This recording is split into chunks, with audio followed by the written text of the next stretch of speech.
Committee. We have a quorum of the committee members. I am Councilmember Kevin Reich. I'll be chairing the committee. I'm joined by council members of the committee, Councilmember Yang, Councilmember Palmisano, Councilmember Glidden, and Councilmember Bender. We are also joined by Mayor Betsy Hodges and Councilmember Gordon. Hey. This is a continuation of our formal meeting from earlier today. We did have a brief presentation there and some Q&A with staff vis-a-vis council member inquiries. Today's format, however, is a meeting about getting a more in-depth update from our staff and also Met Council staff. And then we'll be opening the floor for public comment. And of course, this is public comment about the proposed preliminary design plans for the proposed development of the Southwest Light Rail Transit Line and comment on that proposal. This is not to be confused with the formal consent hearing. This is something that we wanted to do in advance to have as much public dialogue as possible and have as much comment for the record. As such, this is a formal meeting of the council. We'll follow council rules and expect decorum as we would in any meeting that would be held in council chambers, even though we're in a different venue at a different time. With that, of course, it's respect for other views and for the time that we're spending together this evening. We do have a format because we do have quite a few people already signed up. We will be inviting individuals to comment in the order they are registered. So if you would like to comment, please do register in the back with the clerk's office. We will be giving speakers 2 minutes. Council Vice Chair Palmisano will be the time enforcer. I heard she's pretty good at it. And so we will take her cue on that end.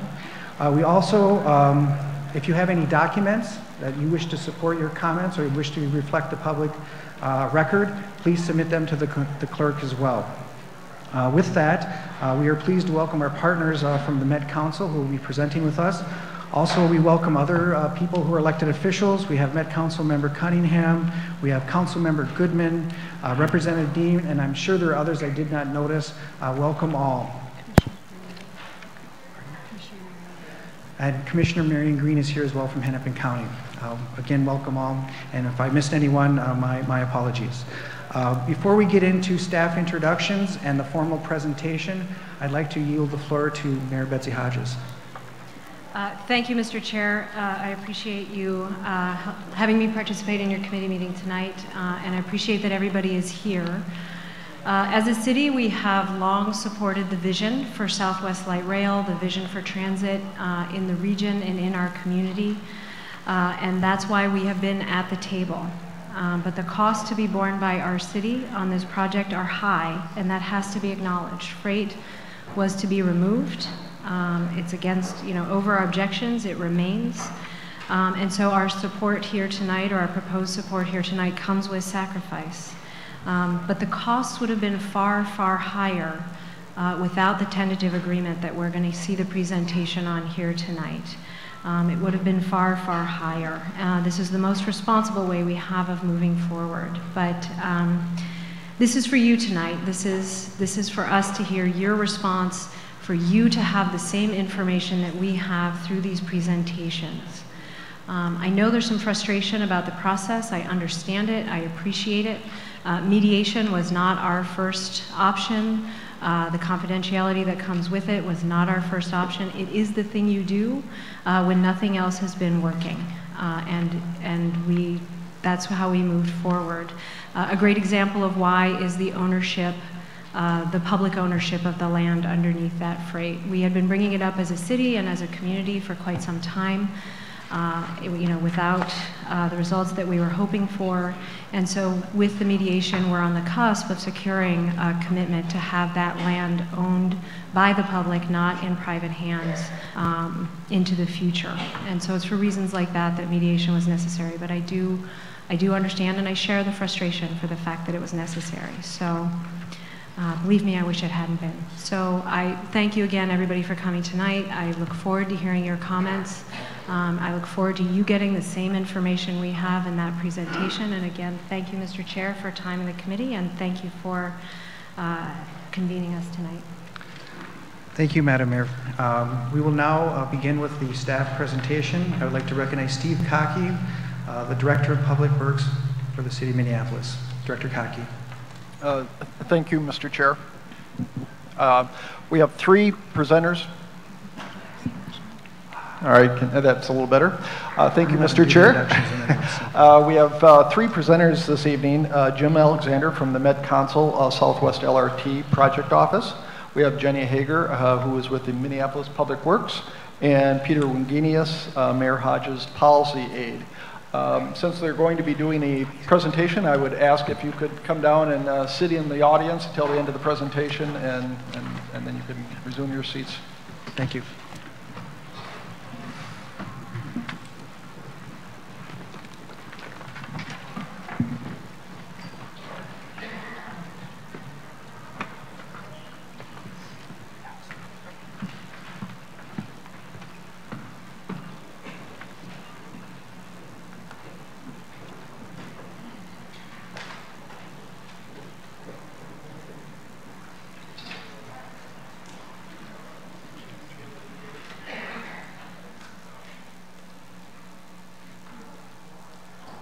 All right, good evening, everyone. Can everyone hear me all right?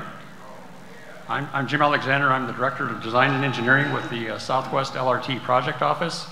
I have a couple of slides to go through talking about the current municipal consent process.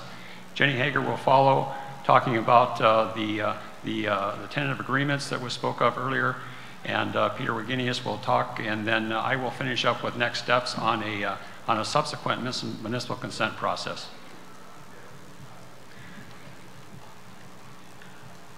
So just to give you an overview of the current status of the municipal consent process that we have with the Met Council is that we issued plans to all the cities, 5 cities and the county on April 22nd.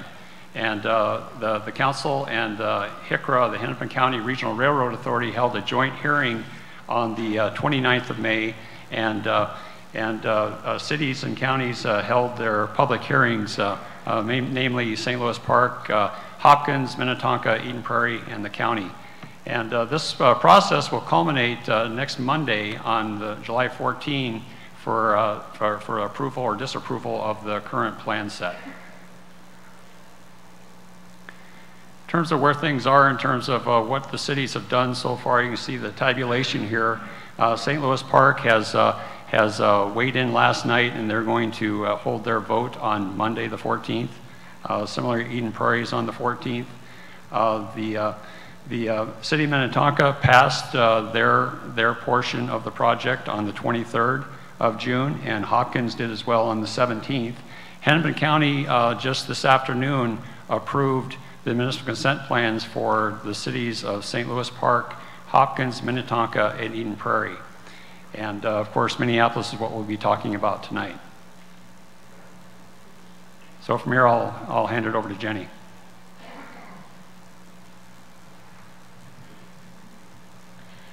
Thanks, Jim. Again, my name is Jenny Hager. I work with the Minneapolis Public Works Department. Tonight, I will provide a summary of the Minneapolis physical design components that are outlined in the Memorandum of Understanding that resulted from the sessions that occurred between the parties in May and June and that were facilitated by retired federal Judge Boylan.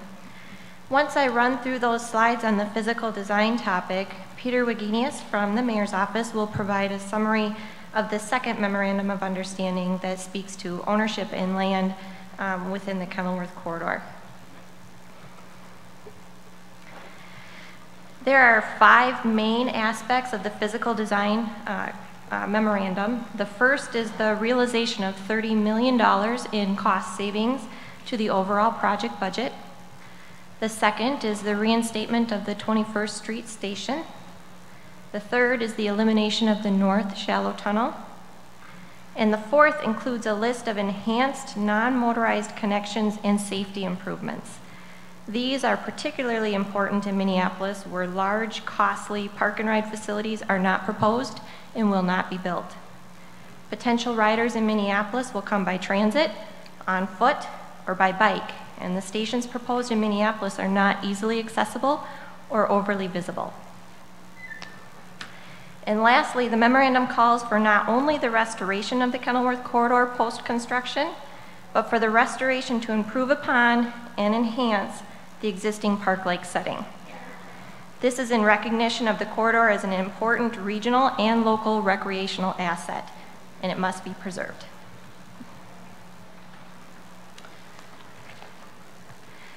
So now I'll show you a series of slides that will provide more detail on the improvements that are specified in Exhibit 1 of the Physical Design Memorandum.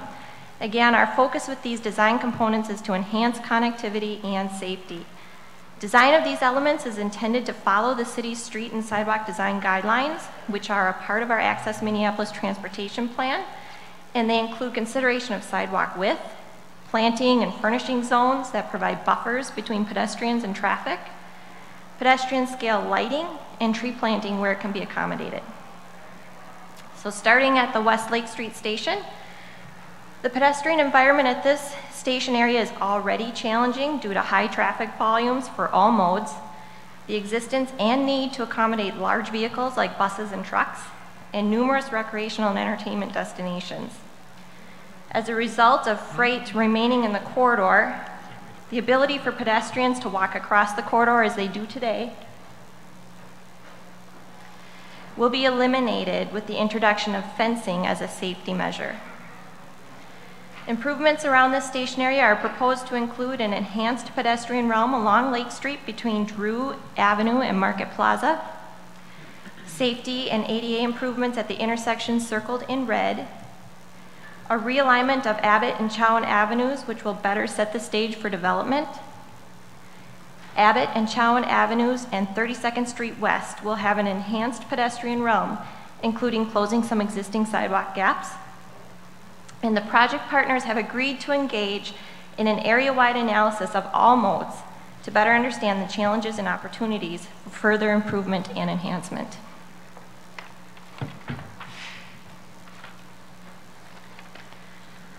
Moving on to the Kenilworth Corridor and the 21st Street Station.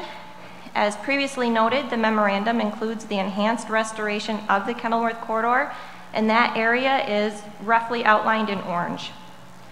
Just to emphasize, the intent here is to improve upon and enhance the park-like setting of this corridor, and that is to be accomplished through the hiring of a landscape architect with both City and Minneapolis Park and Recreation Board participation on the selection panel and direct involvement of the local community in developing that design. The 21st Street Station is added back in at grade and includes a pedestrian connection to Cedar Lake with associated wayfinding, along with wayfinding going east to Lake of the Isles and Franklin Avenue. This corridor will also receive some freight rail safety improvements in the form of inner guardrail along the stretches shown in red. And the picture in the corner shows you what inner guardrail looks like. It's inside the rails and is a safety measure against tipping on curves in particular. Penn Avenue Station. This station is another particularly challenging station given its location down in the rail corridor, while the surrounding street system is at a much higher elevation. The base project proposes a bridge structure from Penn Avenue over the rail corridor with vertical circulation down to the light rail platform. Improvements proposed here include enhanced pedestrian connections from the station access point on Penn, going north to Cedar Lake Road, and west along Wayzata Boulevard to the existing pedestrian bridge at Thomas Avenue. Safety and ADA improvements at the intersections circled in red, and signing and lighting the existing trail up to Kenwood Parkway. Van White Station. Improvements proposed here include a connection between Bryn Mawr Meadows to the station platform. This will require the removal of the existing pedestrian bridge. Enhancing the pedestrian connection going south toward Dunwoody Boulevard and Stadium Parkway with particular attention paid to the underbridge area of 394. And safety and ADA improvements at the intersections circled in red. Royalston Station. At this station, we are looking for enhanced pedestrian connections between the station, local bus routes with high ridership along 7th Street, and over to the Minneapolis Farmers Market. Safety and ADA improvements at the intersection circled in red once again. There will also be upgrades to the LRT design in the form of painted tubular overhead catenary system poles versus wide flange poles that were proposed, and embedded track versus ballasted track. And again, the picture in the corner gives you an idea of what those would look like. Lastly, we are proposing a couple of non-motorized connections between North Minneapolis and the Van Wyck and Royalston stations in the form of an enhanced bikeway along 7th Street and closing a multi-use trail gap along Van Wyck Boulevard. With that, I will turn it over to Peter Wagenius to talk about the second memorandum.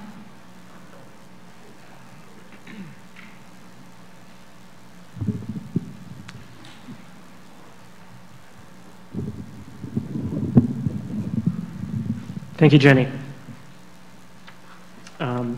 Before I speak to the second memorandum, on behalf of the mayor, I'd just like to provide a brief clarification.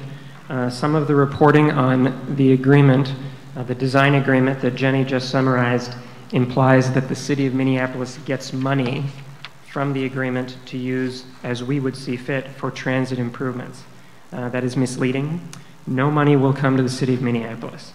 The agreement spells out how FTA-approved project dollars will be allocated to the pedestrian improvements, noise mitigation, and high-quality landscape restoration. All of these are FTA-eligible in-project expenses, specifically to make Southwest LRT better for Minneapolis residents and park users than it otherwise would have been. You've heard Jenny's description of where the money goes. Second, on the question of freight, we've heard the concern loud and clear from the community, and we've brought that to the Met Council that it is critically important that the freight corridor remain in public ownership. What is the status quo? The status quo is that Twin City and Western currently runs relatively infrequently, and they carry a mix of primarily agricultural products. We would like to see it stay that way. At the very least, the city insists that the public do nothing to encourage that to change for the worse. The public shouldn't do anything that would increase the chances that freight trains will increase in frequency or that the product mix will become more dangerous. Hence the city's insistence that we have an agreement that preserves public ownership of the Kenilworth corridor over the long term. That is one of the ways that we can decrease the chances. I do want to emphasize there are no guarantees. There are elements of the status quo today that we don't like, that we understand at great pain to the city. The city is powerless to, and local units of government are powerless to prevent the federal government, to prevent the railroads under federal law from doing certain things. If TC&W decided on their own to run more frequent trains with a more dangerous product mix, which they say they don't want to do, we wouldn't be able to stop them. But this goes to the second point. If we maintain public ownership, we also have the ability to maintain the existing trackage rights agreement together with that ownership. The existing trackage rights agreement prohibits TC&W from inviting other carriers to use the tracks that they use. That is critically important to maintain that. The city also believes, to point number 3, that excess right-of-way should be transferred to the Minneapolis Park and Recreation Board after Southwest LRT project is completed. There's not much excess land on the south end of the corridor, but there is excess land on the north end of the corridor. If it's not being used for freight, if it's not being used for LRT, we believe it should be in the hands of the park board. As you all know, one of the things that has been said about the project now is that it's not a park, even though, of course, we all treat it as a park. In the future, it will be a park, and it will have the protections that come with that understanding. Finally, of course, we want the commitment that the Minneapolis Park Board will be able to preserve the pedestrian and bicycle trail in the Kenilworth corridor. Finally, before I turn it back to Jim Alexander, I would just like to provide the city's answer, the city staff answer to the most obvious question. Why remove the North Shallow Tunnel? There is no one single reason the city sought to remove the North Tunnel, but we believe this package as a whole is a better resolution that balances the need to protect residents, parkland, and our city waters. The city of Minneapolis has never viewed the shallow tunnels as a gift to Minneapolis as they have occasionally been described. The city's skepticism about the shallow tunnels has grown as we have become more familiar with the downsides of the tunnels. These downsides need to be measured against the upsides, as well as the level of need for each tunnel. As we measure those trade-offs, our unanimous city staff recommendations is that the downsides of the North Tunnel are not worth it. First, they are divisive. The tunnels are divisive in the community. The tunnels divide residents into winners and losers. If you happen to live near the midpoint of a tunnel, you would likely experience less noise. But if you live near a portal, you would likely experience more. Furthermore, the tunnels do nothing for residents north and south of the tunnels, nor between the two tunnels at the channel between the lakes. Second, construction impacts. It has been said that the shallow tunnels are like the deep tunnel, but cheaper. That's not true.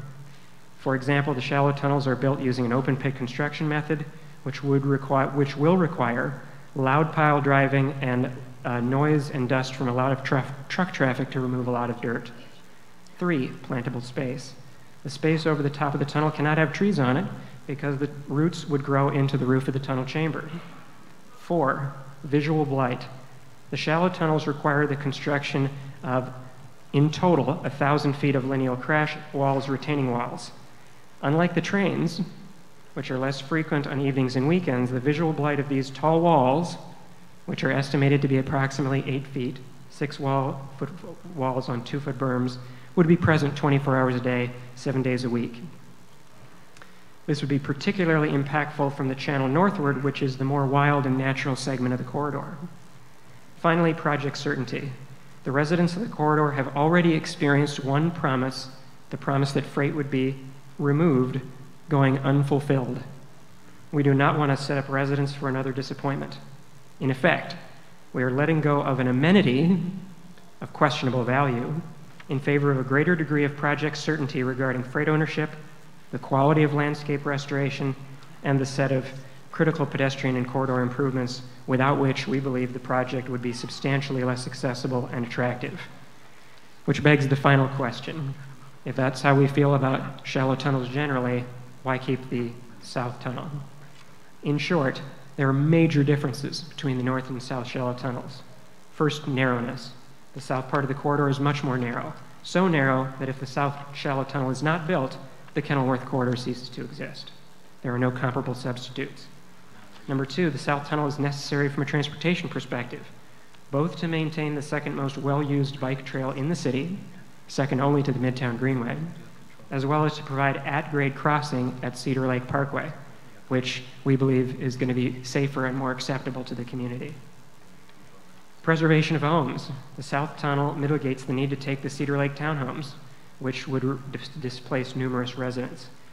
There is considerably more public land available north of the channel, and the north tunnel does not mitigate any takings. Takings are not necessary. Not taking homes was a core comment in our 2012 DAS comments, because we knew there were 57 townhomes as well as 3 single-family homes at stake. Even if the trail were removed, which the city finds unacceptable, there still would not have been enough space to run freight next to light rail without some property takings in the narrowest sections. Impacts and mitigations. The extreme narrowness at the south end of the corridor means there's no room for other forms of attractive visual mitigation, like trees. The walls of the portal on the south end are less intrusive in terms of visual impact because the setting is filled with structures and less natural. Finally, the south tunnel does not require the removal of any stations. The north tunnel does require the removal of the 21st Street station, which means those residents would experience all the downsides of the tunnel but not be able to ride the train. I do emphasize that the presence of the 21st Street station is but one, not the sole criteria, but one criteria for the city's staff recommendation to policymakers. And that concludes my portion. I'll turn it back to Jim.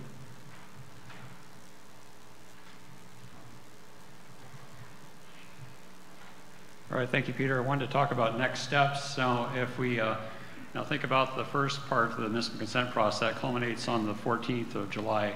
For the Minneapolis portion, we're proposing we would be presenting plans to our Met Council tomorrow night with the idea of approving these 2 MOUs that were talked of and to allow us, the staff, to release plans that show these revisions that Jenny had gone through.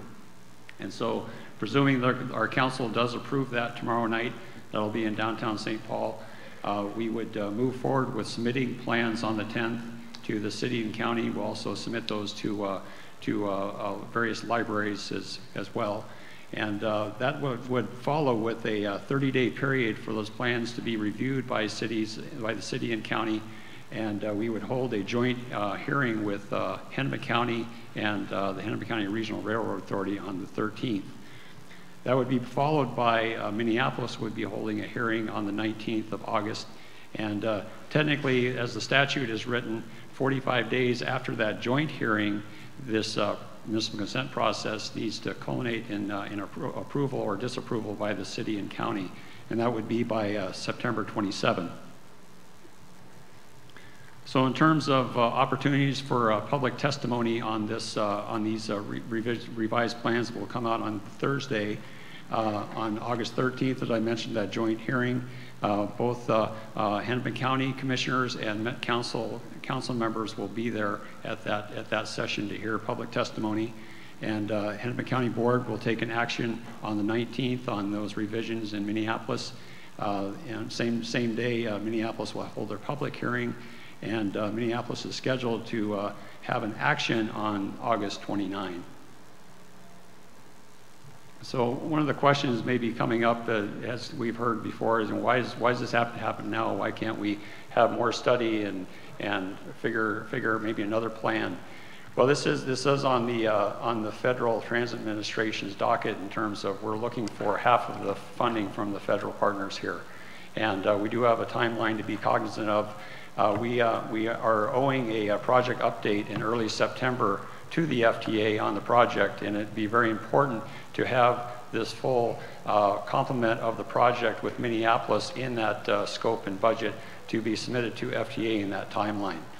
And this update would include updated financial plan showing that we do have commitment from the local folks, local partners on the funding, and it also strengthens the land use. All these are redesign items that Jenny went through. It really strengthens that land use and economic development chapter as part of that update, which is a very important chapter as FTA looks to evaluate these projects, these type of projects. And it also keeps us in that funding pipeline with the FTA. So that concludes our presentation, Mr. Kotke. Thank you, Jim. Council members, if I could ask you to come back to the front of the room.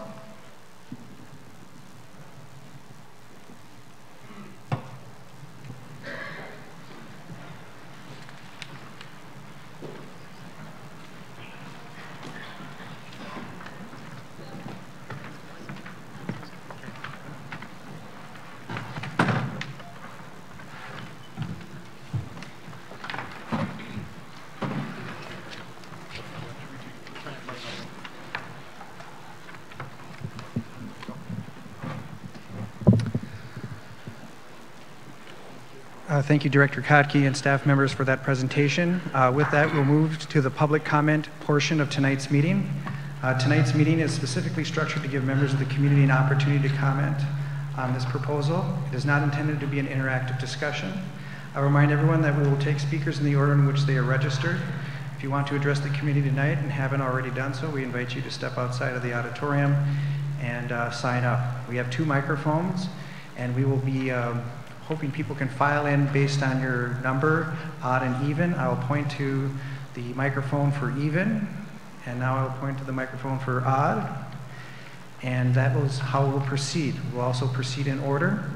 I have a stack here. We will go through them.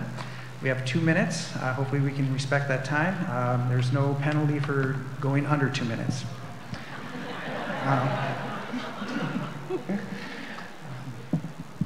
So with that, I will call Neil Tremblay, number 1. And if we can just queue up number 2, 3, 4, and 5. I think you know your numbers when you signed in, and you can feel free to queue up behind the appropriate microphone. And it'll make the proceedings go quicker. And then it'll be Michael Cooney on the even microphone, number 2. And then following the gentleman here is number 1 will be 3, Bob Carney, and then number 4 over here will be Michael McDowell, and we'll continue on. McDowell, thank you very much. Or from here on, number 4. With that, Neil, number 1, if you could proceed, state your name and address for the record, and give testimony. My name is Neil Tremblay. I live at 37 Oliver Avenue South in Minneapolis. And my comments are in support of the Kenilworth corridor. I want to commend the mayor and the council for the idea that and the advocacy of the corridor remaining in public hands, that it be a park-like setting, and that the trail continue to go through there. I would urge the council and the mayor to continue to look at ways to relocate the freight rail. The freight rail issue was never part of the LRT. It should not have been part of the LRT discussion, and it does not need to go away just because the LRT is there. We need to continue to look at ways to relocate the freight rail. Conditions may change. As we know, there's consolidation that goes on all the time. And so I want to urge Minneapolis to continue to look at ways to relocate the freight. And last, I want to talk a little bit about Cedar Lake Park and the Cedar Lake Trail. I didn't see anything in the proposal about the Cedar Lake Trail, which is a city trail, owned and maintained by the city. It deserves some looking at in relation to what is going on in the Kenilworth corridor, where it intersects the Kenilworth corridor. It's a vital east-west trail that goes into the city. And with that, at my 1 minute and 59 seconds, I will pass. Thank you very much. Speaker 2. Thank you, Mayor and Council. My name is Michael Cooney. I live at 3101 East Calhoun Parkway. For the record, I do not support the Southwest LRT as currently proposed. You'll forgive my lack of protocol. This is the first meeting of this type I've ever attended. No one asked me to come here. I'm just a concerned citizen. My overall view is that Southwest LRT is a poor solution to our transit and development challenges that we have. It's not routed currently where the population exists that it could serve. The route was determined by an outdated and flawed selection and funding criteria. Also, from what I've seen, the 21st Street Station appears to be somewhat of a Band-Aid solution and would require high levels of bus traffic to support. I think overall the route is excessively expensive for the return and ridership what we receive is currently routed, again, not where population exists. I think it affects the lakes area somewhat for the worse. I know you're trying to mitigate that, but overall, in the scheme of the project, I think that's true. It appears to me, and I think you guys have been dealt a tough hand here, that we're adopting the solution because we have to do something to secure our federal funding. When you have to do something, I think that leads to some least worst decisions. An example would be perhaps the Kmart decision that we had many years ago that we're still dealing with. So I would just ask you to think about what we can and should do to come out with a better outcome than pick the least worst option.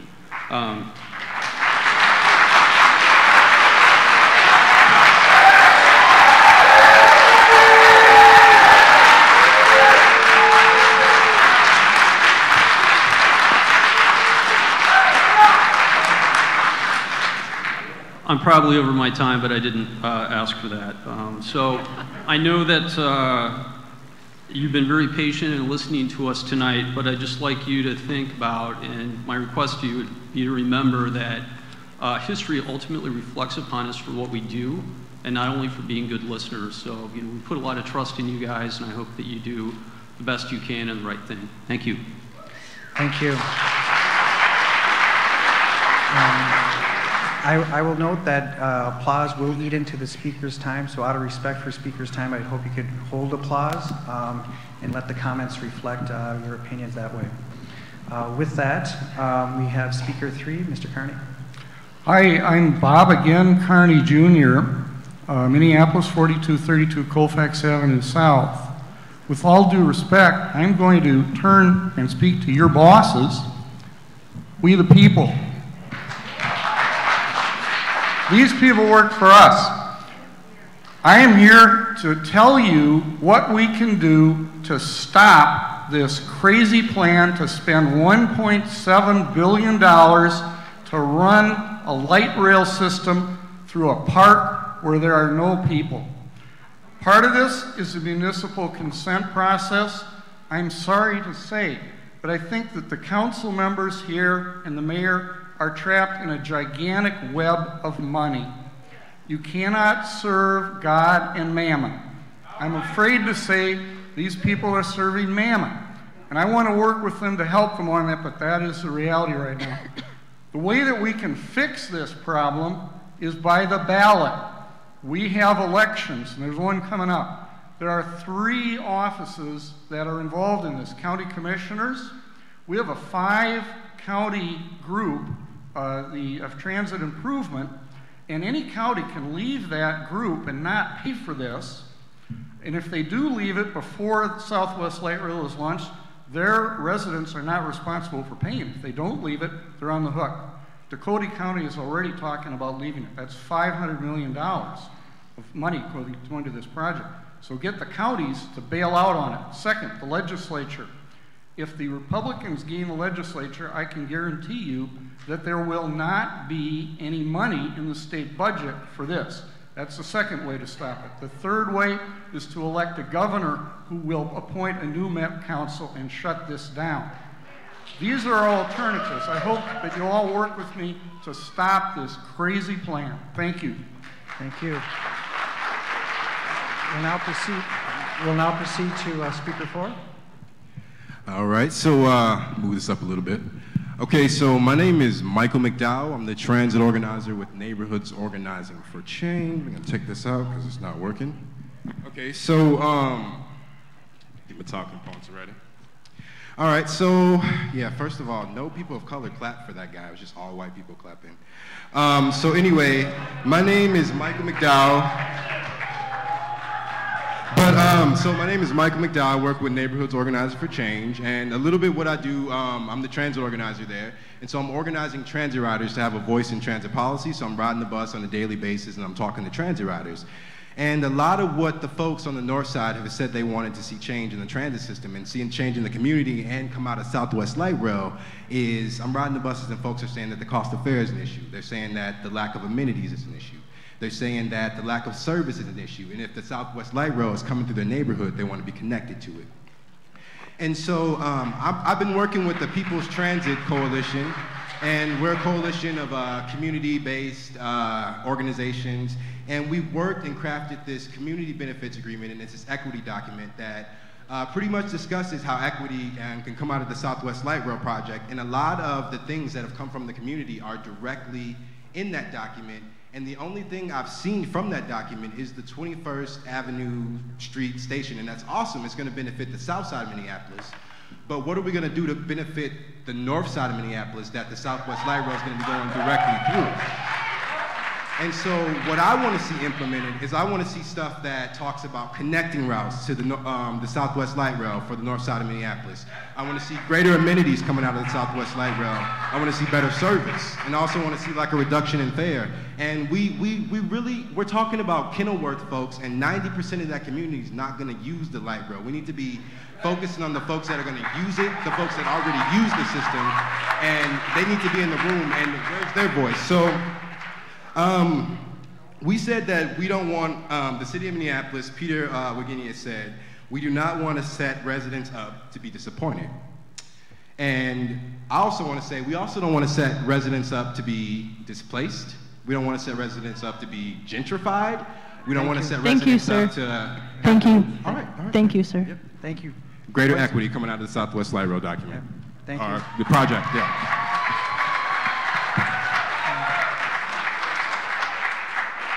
Thank you. Speaker number 5. Thank you, Michael. My name is Russ Adams. I'm with the Alliance for Metropolitan Stability. The address is 2525 East Franklin Avenue. We've passed out an equity commitments document that Michael made reference to. There are 30 organizations signed on to this that help design a roadmap for how to make this project Southwest benefit not only the low wealth communities and communities of color on the north side, but all over the city of Minneapolis and all along the corridor. I encourage you to take a look at this document and wield it as a way to elevate opportunities for job seekers, for entrepreneurs of color, for exceeding our construction goals on the build out of the Southwest LRT. 32% is the state standard. We can do better than that. We can do 40%. We also want to create a web of connectivity and access so the other transit projects and multimodal connections that are planned for all over Minneapolis, but particularly North Minneapolis and South Minneapolis, Southwest sets the table for moving those connections and giving people more choices and options for how to get to work, to get to health care, to recreate, to get to educational opportunities.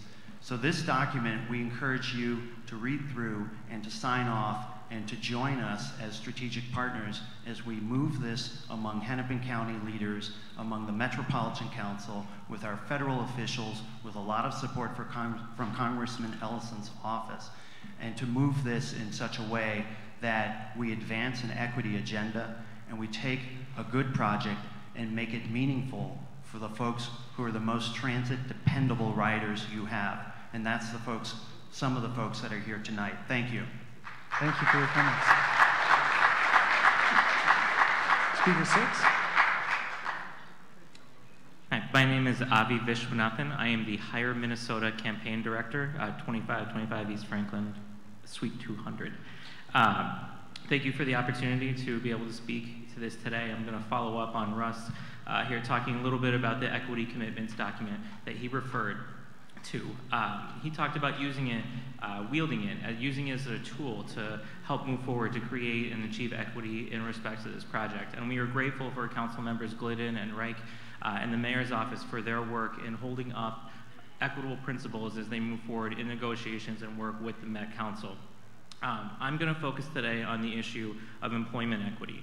There is a section in that document that talks about ways that we can create jobs opportunities for people of color using this development and using this opportunity. Russ referred to raising a hiring goal. Right now the status quo is 32%. That is what the goal is dictated by the state. That is the baseline. That is the floor. We can do better. We can do 40%. That'll have a significant impact in communities of color. Over $130 million in wages will go to communities of color if we have a 40% hiring goal. We're asking for $50 million in business development. That'll go directly to entrepreneurs, particularly entrepreneurs of color, to help them grow their businesses and take advantage of the light rail development. Now, these are new, innovative approaches that we want the city to lead on. There are other government agencies that are starting to move. Russ referred to Congressman Ellison's office, who is convening groups of businesses to bring together people and communities to have people train on anchor institutions and big jobs, that opportunities all along the corridor. We want the city to be committed to that and to be engaged in that process.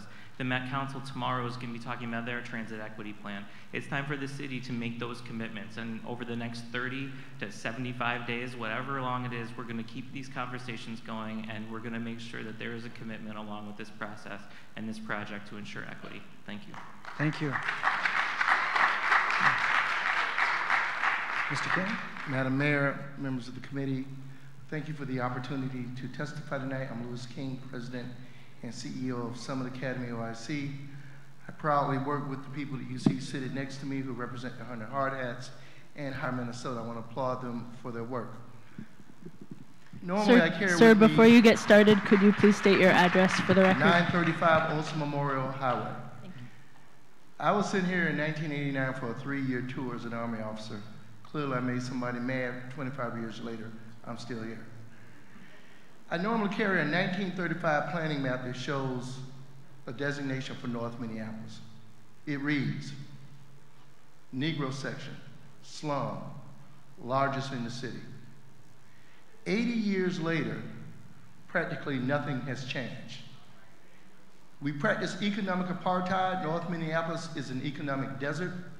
There's a rail between North Minneapolis and what they formerly referred to as the Gold Coast in the south. This Southwest line will be a rail off that island. I spoke to the Manufacturing Association. There are 5,000 jobs out there that people cannot get to and that they need people to fill. By the year 2040, 40% of people in this region will be people of color. Yet we have the worst disparities in economics for people of color in the nation. Most of the people sitting behind me won't be alive in 2040. We have to build for the future. We have to build the workforce of the future. And we have to equity as economic opportunity. Thank you very much. Thank you.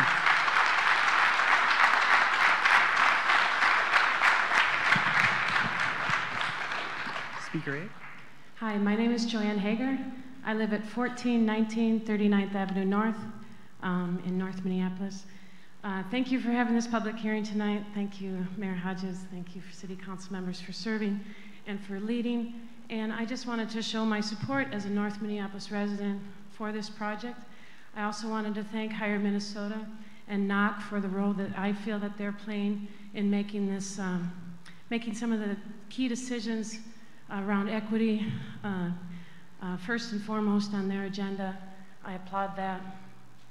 I'm also here tonight as a tradeswoman, and as hiring goals changed my life and the opportunity of me and my family as a Northside resident, underemployed, not a bright future to look for. I am here as a tradeswoman because of hiring goals set on the Gopher football stadium.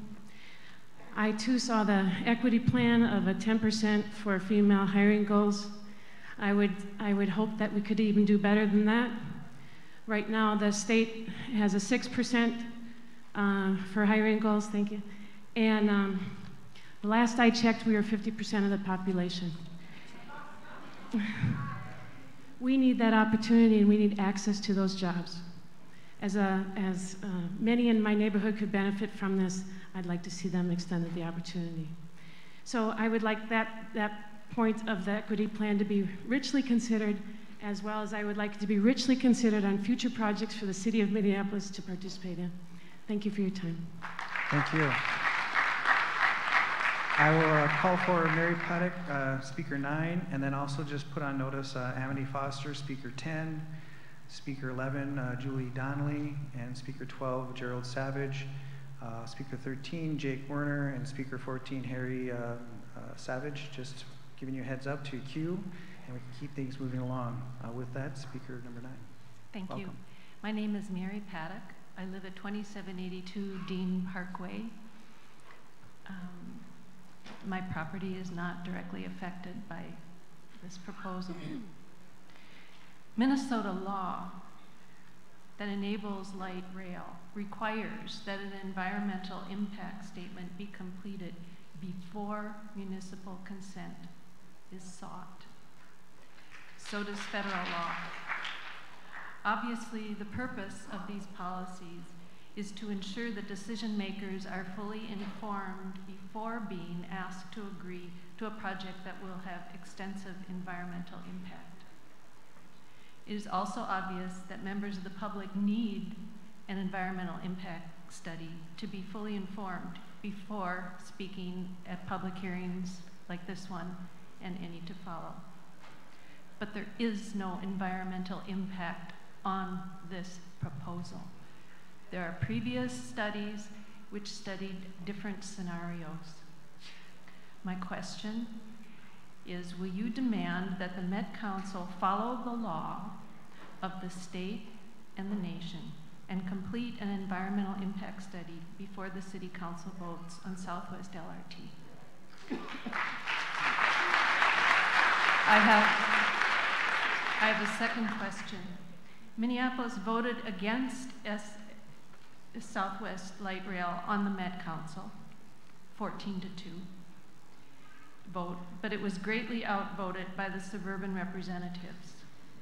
This seems to be a historic moment in the city's relationship with the Metropolitan Council. It seems to set a precedent. How does the Minneapolis City Council plan in the future to retain some measure of control over what happens within its own borders and prevent suburbs from simply commandeering the use of our land? Thank you.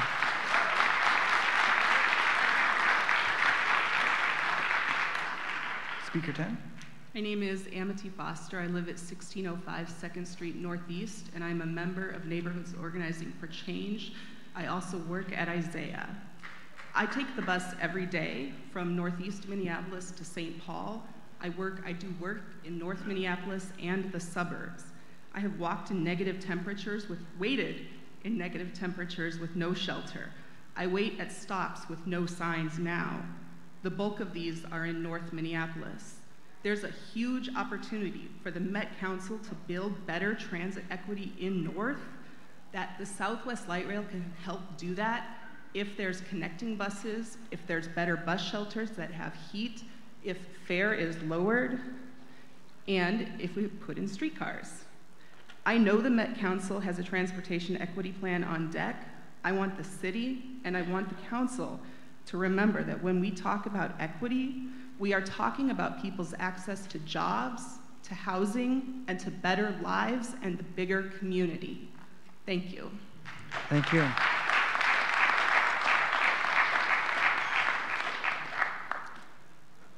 Hi, good evening, council members, Mayor Hodges. My name is Julia Donnelly, and I'm here on behalf of the International Union of Operating Engineers, Local 49. We're located at 2829 Anthony Lane South in Minneapolis. And we represent about 13,000 men and women that work in construction and transportation industries. And I just wanted to briefly reiterate Local 49's support for the Southwest LRT project. We know many people in this room have done a tremendous amount of work on this project, and our members look forward to help make it happen. Local 49 has always believed in maximizing job creation and fostering economic development in all public transportation projects. We saw the success of the Central Corridor, which brought thousands of hours of work to our members, which helped them, their families, and their communities rebound from one of the bleakest economic times in a generation. Again, we look forward to beginning this project, putting our members to work, and moving Minnesota forward. Thank you. Thank you. Speaker 12, Mr. Savage. Yeah, Gerald Savage, 3228 Humboldt Avenue South. To the Mayor of Minneapolis, members of the Minneapolis City Council, members of the Metropolitan Council, and citizens of Minneapolis. If the Southwest Light Rail project is not approved, it will most likely be mothballed and abandoned. Then there is a possibility that Minneapolis will lose its edge as the transportation hub of the Twin Cities. St. Paul, Mall of America, and some of the suburbs might outbid Minneapolis in the next session of rail transportation. And since commuters want to live next to trains, then the next residential rental building phrase will not be in Minneapolis. Countless Minneapolis renters will shift their affinity elsewhere. Minneapolis will end with a glut in housing. In turn, Minneapolis will in all essence be impairing their tax base. Since Minneapolis originates much of its revenue from rental properties, this might lead to a budget deficit and higher taxes for all property owners. So the prudent thing to do is to focus on the majority of the property owners and not just the 0.01% in Kenilworth. Minneapolis needs to move forward with the Southwest Light Rail project. So just build a train and eliminate a future monetary mess. Thank you. Thank you. Speaker 13, Mr. Warner. Yes, my name is Jake Warner. I live on the west side of Cedar Lake, 2148 Glenhurst Road. I would like to commend the Met Council in Minneapolis for their new, improved plan. Tunneling the entire north end of the corridor is an unnecessary, costly venture and a waste of taxpayer dollars. It would be a prudent decision not to tunnel the area. Also, the addition of the 21st Street station will provide an opportunity for residents and others in the area to take advantage of light rail, either going to Minneapolis or out to Eden Prairie, I don't care. I think the overwhelming thing we've learned through this process, and everyone can probably agree on, is that we cherish our recreational trails. And I can tell you, I can remember when the Kenilworth Trail was simply a scrubby area that probably had a handful of people walking through there a day. It was transformed into a wonderful recreational trail that can be used by all of us. I would hope that with the monies saved from eliminating the North Tunnel, some portions could be allotted to expand and enhance recreational trails in the area. For example, the northeast end of Cedar has no decent bike walk trails. It should have. It is a mess to go through there. Currently existing, it has no handicap access. It should have. It is a member of the chain of lakes, and it's a sad state of affairs that it doesn't. Hopefully, this would be a great opportunity to improve that zone. Putting trails through the Cedar Channel and linking it to Lake of the Isles would also enhance the area. Enhance the Kenilworth Trail too by adding some lighting along the route, which would lengthen the use of the trail, especially in fall and early spring, Horner, where we really have limited time. Thank you. Thank you. Thank you for your comments. Again, just a reminder, we will have 14, Mr. Savage, 15, Speaker 16, 17, Al Flowers, 18, 19, and 20. Just be prepared to queue up. We'll then start with Mr. Savage, Speaker 14. My name's Harry Savage, and I live at 3228 Humboldt Avenue South, and I am definitely pro this project. It needs to get done today, yesterday, preferably. The only environmental study we need done is on the minds of people in Kenwood who would oppose this project, because we know what they're really thinking. They're not afraid of looting their lake in Cedar Lake. They're afraid of black people, and they're afraid of poor people, and they're afraid of other people who might transfer their neighborhood. That's the truth, and we know it. That's what it comes right down to. That is right-wing extremism to oppose this train. That's right-wing extremism, and we all know it. We all know it. We're here today because it's race and it's class, and you're afraid of poor people. You're afraid of other people bettering their lives, and we know it. Sir? Yeah. Just a reminder, this is an official meeting of the City Council. We want this to be respectful of all viewpoints. The time that you're allotted to make your points are to be directed to us. There should be no cross communication. We should respect each other's viewpoints. The very nature of a public hearing and a public comment period is the acknowledgement that we have different viewpoints. And the prerequisite condition of a forum is that we respect that difference. So if we can refrain from any cross communication amongst our neighbors, that would be appreciated. And please direct the comments to us and the other officials. Thank you very much. Oh, and just to remind myself, number 15. My name is, are you ready for something a little calmer?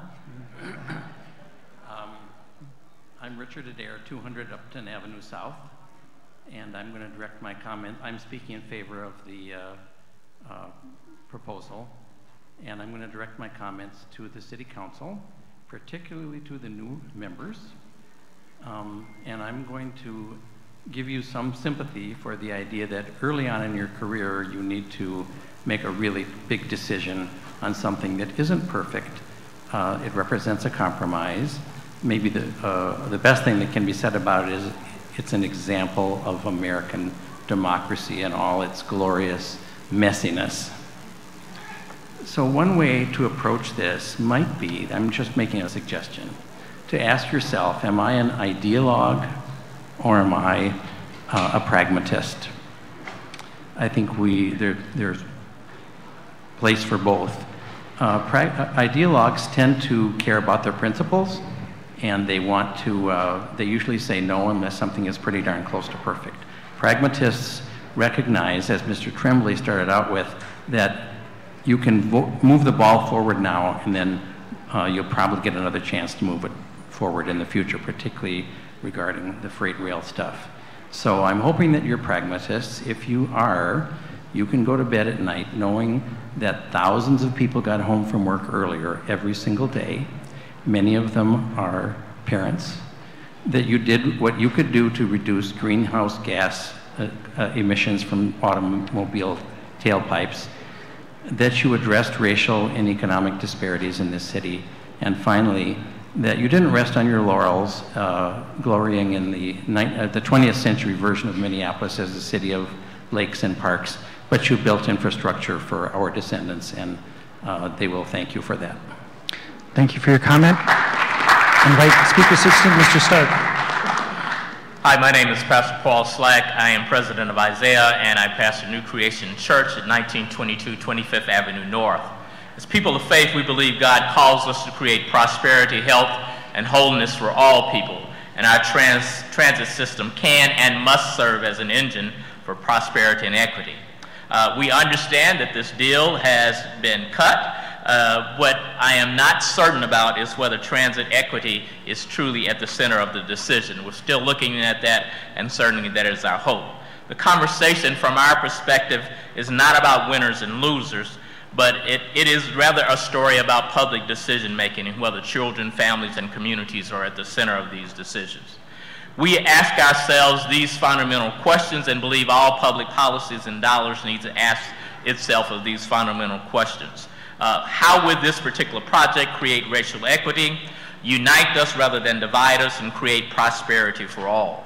Most of you are aware that Isaiah and our partners, Neighborhoods Organizing for Change, Take Action in Minnesota, met several months ago and proposed several things that should be at the center of this.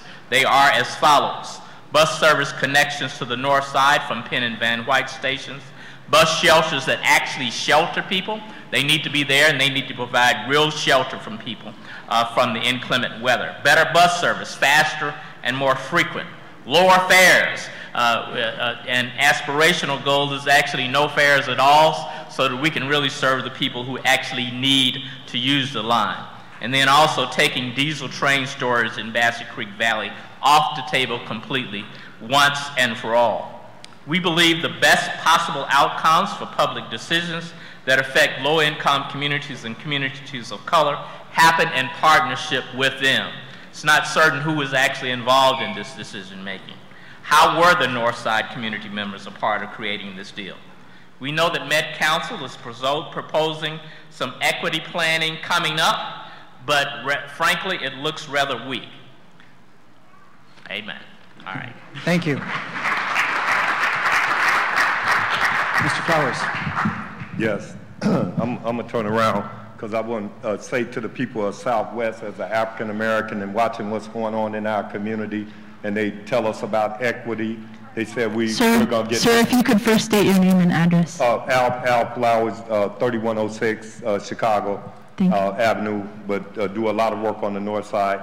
But they tell us about equity, and they always saying this to our community. We come out, we're fighting, but we want the light rail.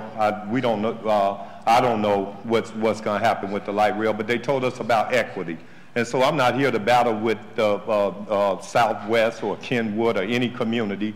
I'm here to say they said they was going to give equity. They're going to do what they do with this train.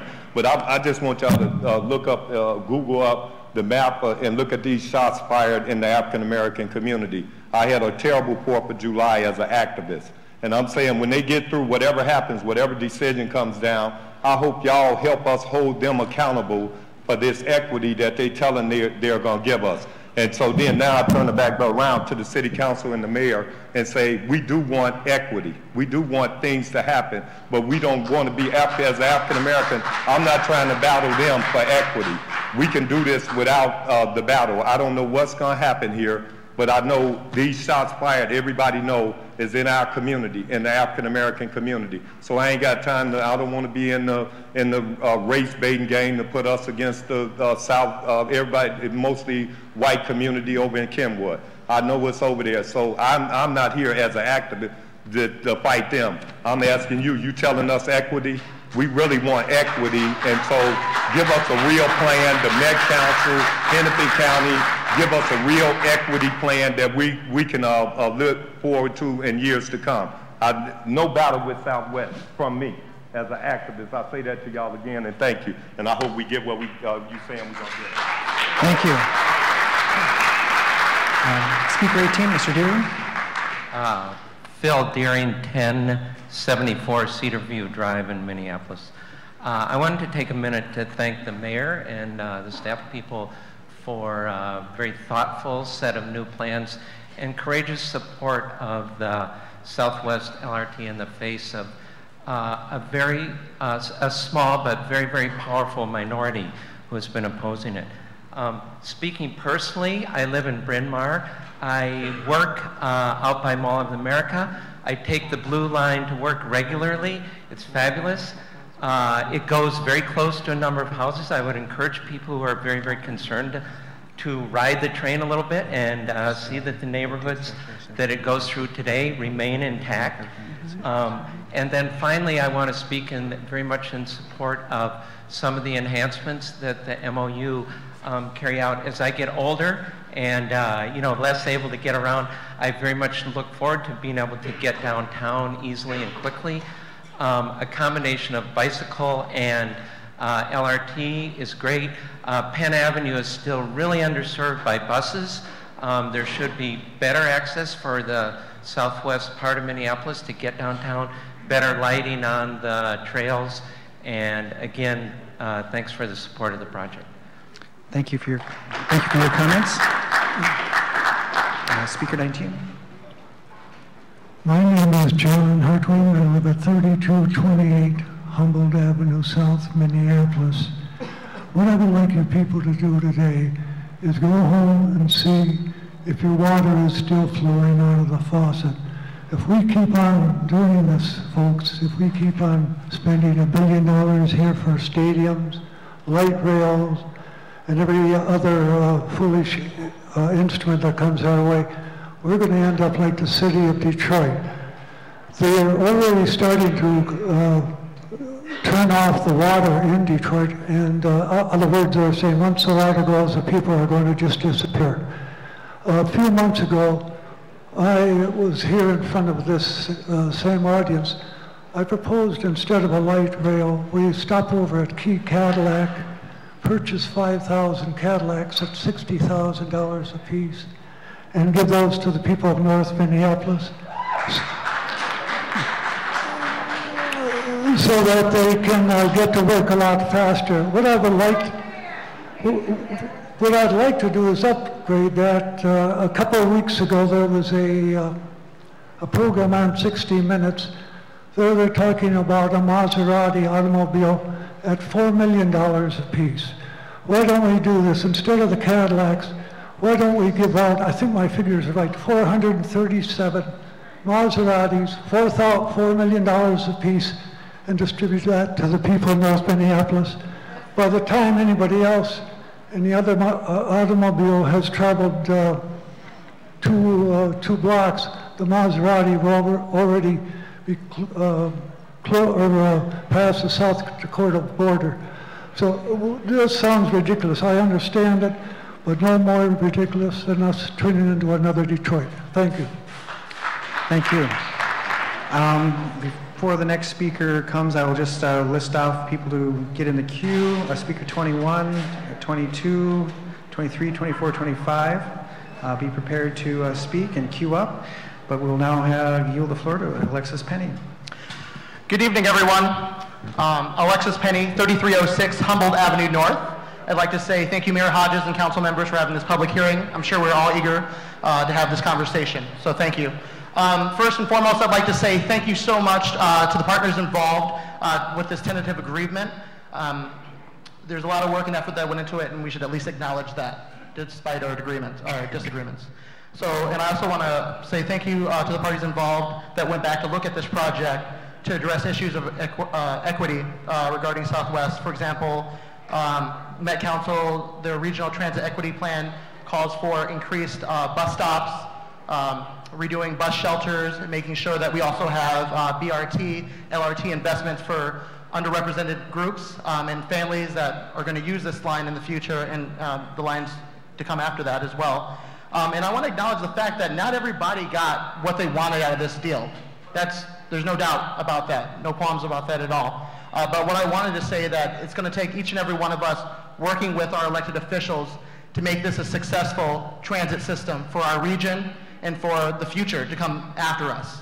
And I don't want to direct this comment to anyone in particular, but I want to say there were some comments that were made prior to this that are right.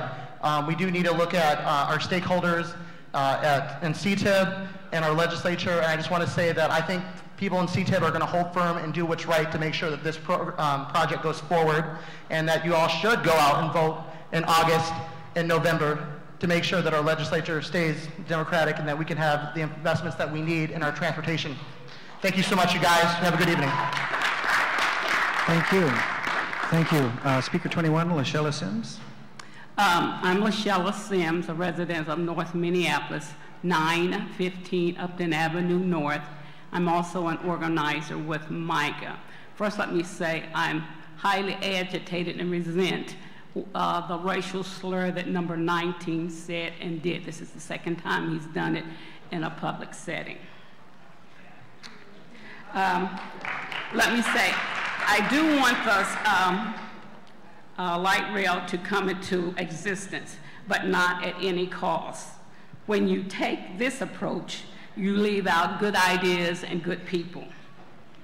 You can't talk equity and not do equity. As the line moves closer to North Minneapolis, at this point in time, the equity piece seems to be getting lost or not in the details. Remember that North Minneapolis and Minneapolis still has to keep here's some things in terms of when I'm talking about equity. Remember that the north side still has to keep the impound lot that no one else wants. Remember that North Minneapolis still has also to keep the freight rail that no one else wants. North Minneapolis also has the trash burner, has the gravel crusher, is not getting, Harrison neighborhood is not getting the Tier 1 joint development around the Van White station. No one seems to be talking about the Bassett Creek development plan in the Harrison neighborhood. And to top it all, Hennepin County is still talking about putting a diesel fuel maintenance facility in the Glenwood neighborhood area. And as you work out and equity around Thank you, Russia. Thank you. Thank you for your comments. Speaker 22, Mr. Berglund. Yeah, hi, Peter Berglund, 162 Bridge Street, Shoreview. I'm here to speak in favor of mass transit. Over the years, the cost of this project has escalated so much that I kind of felt compelled to come and talk. I love trains, but this much money could be spent to improve bus and bus rapid transit throughout the whole Twin Cities rather than just one route. There was a Star Tribune article in there was a Star Tribune article in yesterday's paper about the need for more bus shelters. Trains are credited with economic development because they're considered here to stay, a long-term investment. But let's improve busing and take the excess money and make low-interest loans to developers, then use the money when repaid for new development on other transit routes. Plus, simple, relatively inexpensive improvements such as bus shelters will show developers that transit is here to stay. And while it has been said that LRT makes for a long-term route and therefore development, let's please remember that there are many bus routes that have been in place for many decades. Thank you. Speaker 23, Mrs. White. Yes, Carol White, 1074 Cedar View, Minneapolis. And I'm 3 blocks from the future Penn Station, and I hope future Southwest light rail user. So I support the light rail, and I'm very happy at the kind of compromise that Mayor Hodges has hammered through. I think it's very important to return a second spot to access the light rail through the Kenilworth corridor, as a a living reason for having it go through there, along with the Lake Street. As a retired person, and according to the Portland light rail, I'm called an honored citizen. But anyway, it's an essential part of being able to live in the city as an older person. We've dropped a car in order to save money, but also to decrease our energy footprint. We bike as much as possible, but in the winter it's dangerous. And so I see the light rail as an essential addition to be able to have a low impact lifestyle that is interesting and part of a vibrant city. I use the Kenilworth Trail constantly. It's a wonderful thing. I use the Cedar Lake Trail. I think all those things can happen. Just from my own personal experience, I lived through the development of the Green Line. I worked on Raymond and University all during the time of the development. And I'm here to say I lived through it. We continued to function, do our work. It was a fascinating process, seeing how well it was done, how much care was taken to reroute and give us signage. So it's not going to be a tea party, but it is doable. Thank you. Thank you. Speaker 24, Doug Peterson. What number are we on? We're on speaker. Are you speaker 24?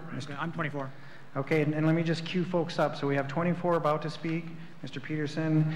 Then we have 25, Mr. Sparrow. 26, Evelyn Turner. 27, Susan Jeffrey.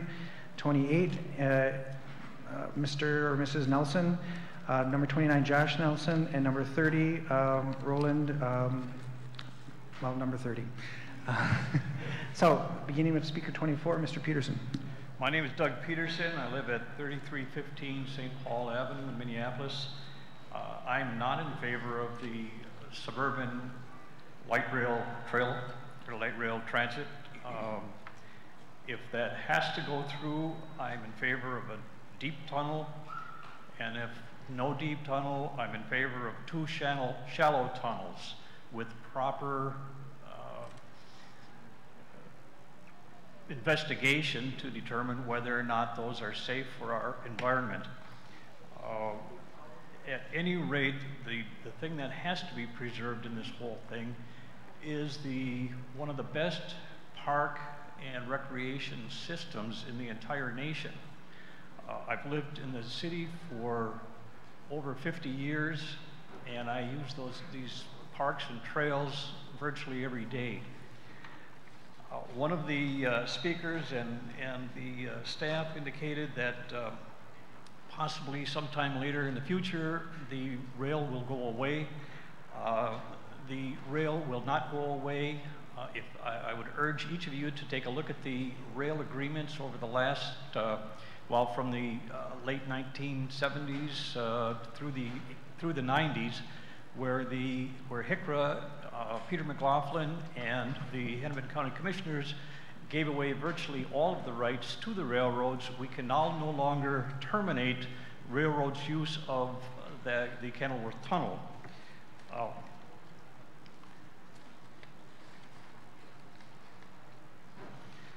The LRT is really only for the benefit of the southwest suburbs.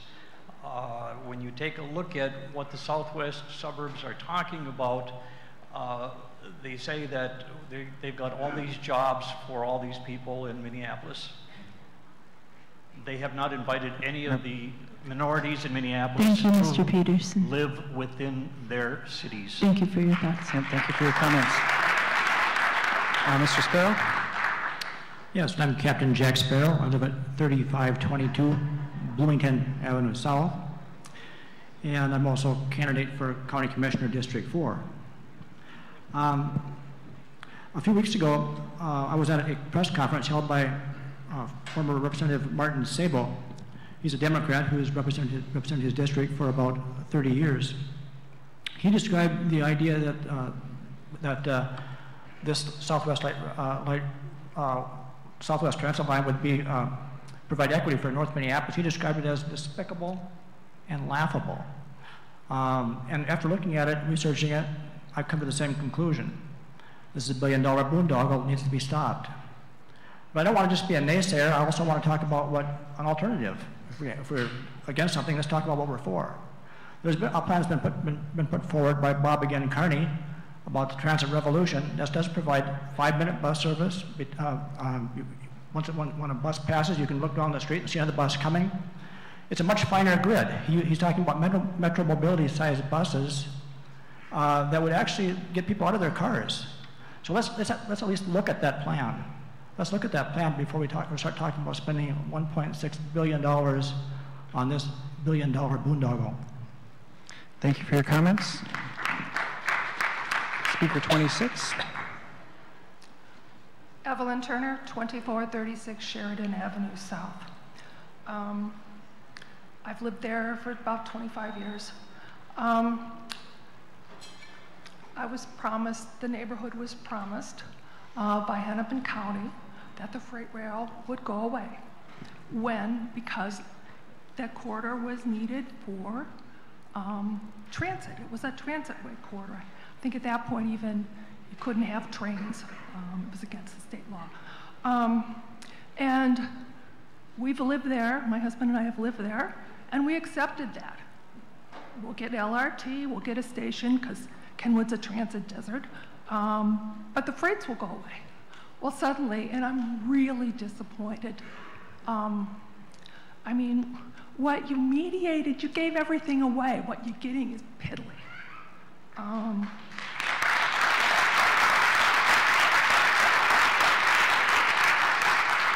You know, there are times you don't go to mediation with a 2-year-old. You just tell them no. I don't like being lied to, and that's what I'm feeling about. I've been lied to by Hennepin County. They haven't upped to their lies. I guess that means you're going to go along with a lie. I guess that means I can't trust you. What lie are you going to tell me next? Where's St. Louis Park in all of this? Kenwood is not blocking LRT. St. Louis is blocking LRT by saying no. Why can't Minneapolis say no? Why weren't they in mediation? Why aren't they giving back the money they were given to clean up the Golden Auto site? They could at least offer that because they're getting what they wanted. Also, nobody's mentioned this thing. I want to get in it quickly. I'm concerned about the bridges that would be built. No matter what you do, they're not a historical character. Thank you.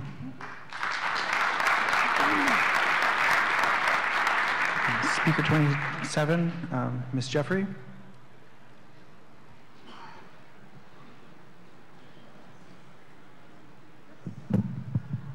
Chair, council members, mayor, thank you. I'm Susu Jeffrey. I live in Bryn Mawr at 1063 Antoinette Avenue. I'm speaking this evening for Friends of Coldwater. We are not in favor of this compromise, which we think of as con promises. The impetus for this was developed under the George Bush administration, here's the quote, to provide time-saving one-seat rides to people living in suburbs and exurbs, and to promote sprawl and to avoid urban density and economically stressed communities. There's been a demographic shift since this plan started. High-end condos are coming into the city and the rents are going up, and it looks like economically stressed families could be gentrified out of their homes. I think that the equity provisions read like Indian treaties. The nearest the Southwest LRT comes to is to the north side of town is the western edge of downtown. The Penn Avenue station is cantilevered over the freight rail and down 60 feet. What a wonderful place to get mugged. How are you going to assure safety for people using that 60-foot deep cavern.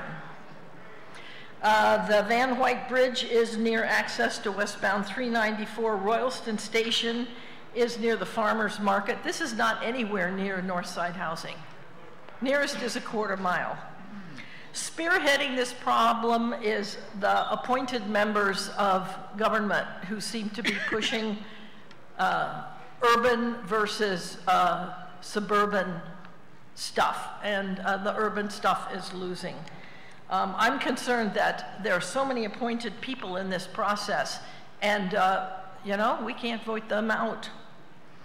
Then there's the developers on the Minnehaha Creek watershed who bought a $15 million purchase where the Blake Street station is supposed to go. Interesting. Thank you. Finally, I just want to Thank say you, Ms. Jeffrey. thank you for your It's thoughts. illegal. Where is the DEIS? Thank you. Speaker 28, Abe Nelson.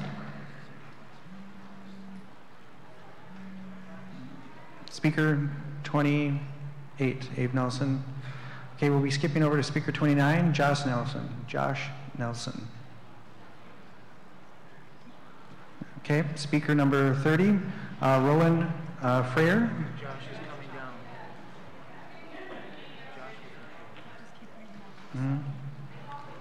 And Freyer, okay, and just 1 second, just want to cue people up. Speaker 31, Joshua Howder, Speaker 32, Speaker 33, Speaker 34, and Speaker 35, please queue up. And we will proceed with Speaker 30. Thank you very much. Freyer is good enough. Freyer, thank you. It's not it, but it's good enough.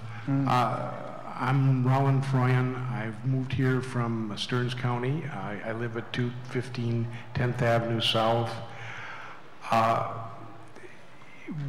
In Stearns County, we lobbied quite hard for the commuter line, and hopeful that it would come to St. Cloud and to Minneapolis, but it didn't work out that way.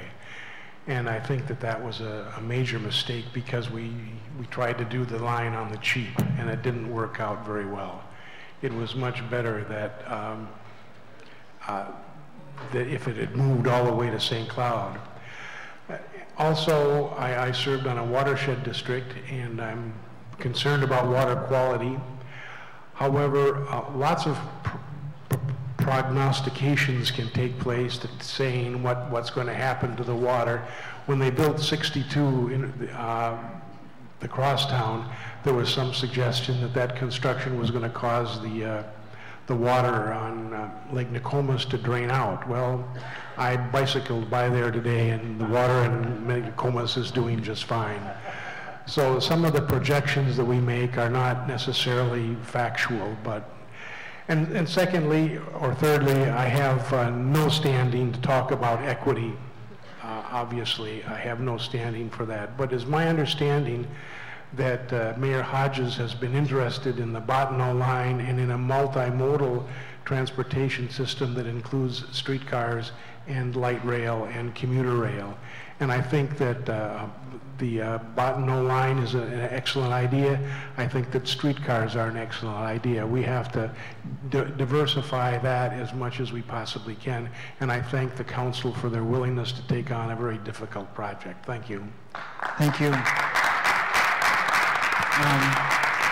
Excuse me, obviously I'm not Josh. Josh had to go, so he allowed us to take his place, because obviously the folks here, most of them are single mothers, and folks have to get back home. This thing has gone a little long, so I'm going to ask that you bear with us a little bit. I'm Mel Reeves. I'm at 1041 James Avenue.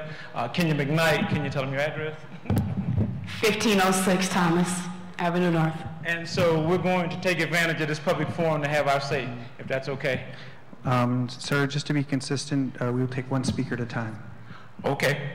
As I said, my name is Mel Reeves, and I'm here because I've heard people talk about the environment, and you know, the environment is not just plants and animals, it's human beings as well. And we have an environmental crisis in our community. People were bragging in the Star Tribune about there only being a 4% unemployment rate in Minnesota. In our community, it's as high as 25%, 30%. And so we have an environmental crisis. So I'm here to talk about the environmental crisis that this may just prevent. Because I don't think it's just enough to talk about trees and plants when human beings can't work and make a living. And in our community, folks are at each other's throats just because they don't have productive work. I think that this light rail, in fact, whatever it winds up being, a light rail, a big train, or the little train that could, should definitely provide equity. And when I say equity, I'm talking about economic justice. Y'all know where I'm coming from. I think whatever gets built should definitely include economic justice. What does that mean? We should get our share of the jobs. You know, the state has set the percentages at 32%. We like to have 40%. I think that our community should definitely benefit business-wise. The housing that gets developed should include us as well. And I want to say to my friends who wrote this nice document about the folks who are part of LRT Done Right, that I appreciate you all's concern for equity. And I hope that if this thing gets built, even if you disagree, that you stand with us to make sure that this thing is equitable for us. Is that fair enough?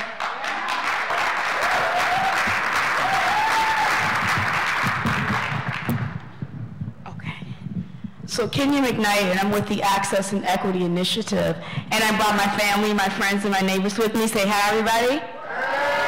All right. We're here as business owners, as homeowners, as transit users, and residents of the city of Minneapolis. And part of our interest is to make sure that we not only get equity, but we get racial equity. As you notice, we're all African American, we're black folks. And part of our interest is that our community in North Minneapolis, where all of us live, as you know, historically from the original city, the 1934, 35 maps of Minneapolis designated my home, North Minneapolis, to be a Negro slum. And so we're here today to let you know that we're aware of that, and we want you as a city of Minneapolis representatives to take some responsibility for taking care of this slum that you created. And what that means for us is that not only do we want jobs to be bused to, we want economic development opportunities internally within our community, right? So that means that we want the Bassett Creek development in this plan as one, and we also want to have our transit improvements, which does include bus shelters. Not only does it include that, it also includes bike pedestrian trails, right? We ride bikes, we walk. We want those things in our community as well. We want housing opportunities, we want infrastructure improvements, right? We also want business development in our community. These are things that we deserve. These are things that we work hard for, just like everyone else. We pay taxes. So we're not asking you for a handout. We're asking you to do your job and properly invest in our community. And today is just a start, okay? We'll be back tomorrow and any other day. We're prepared to do whatever we need to necessary to carry through our interests of you taking care of your business. Thank you. Thank you. I invite Speaker 31, Joshua Hodek. Speaker 31.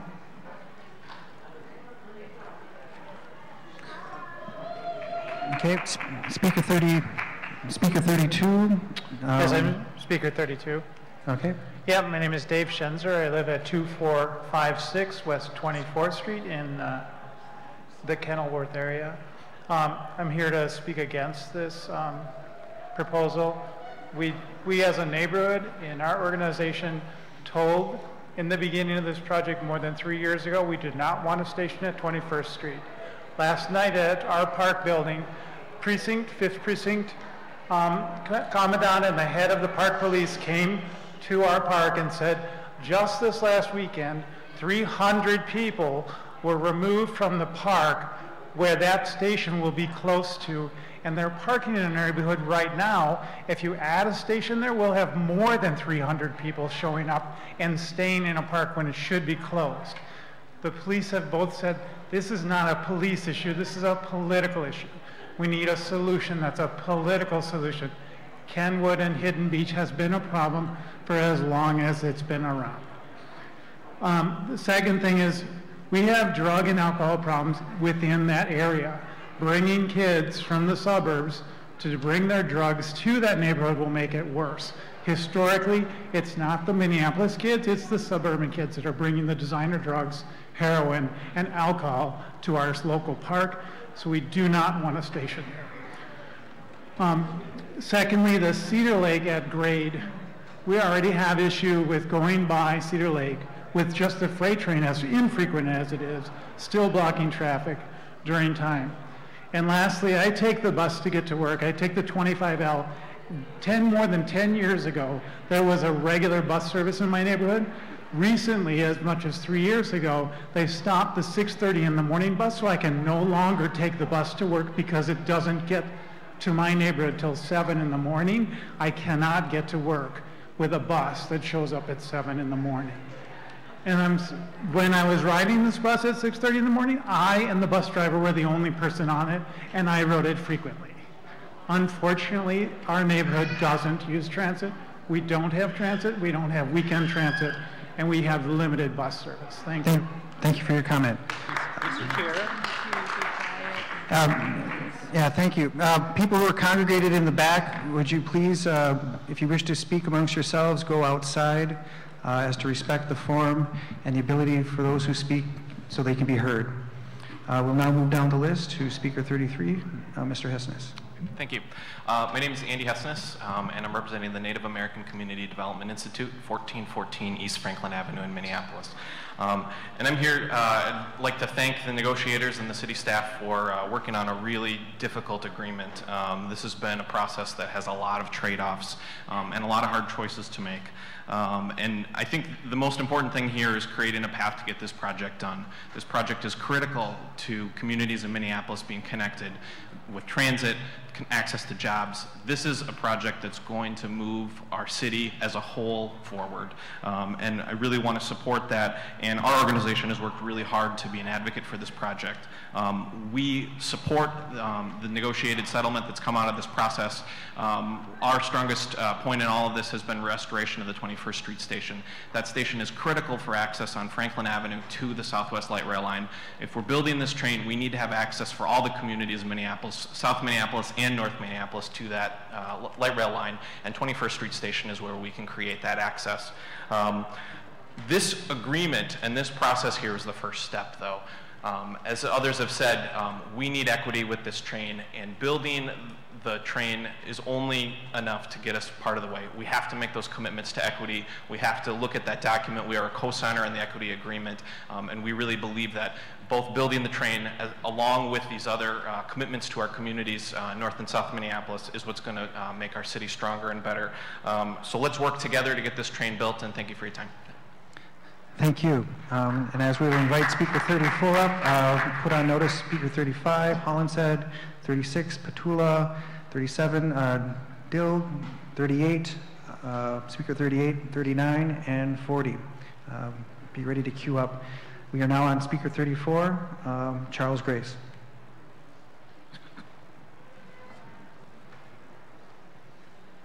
Speaker 34.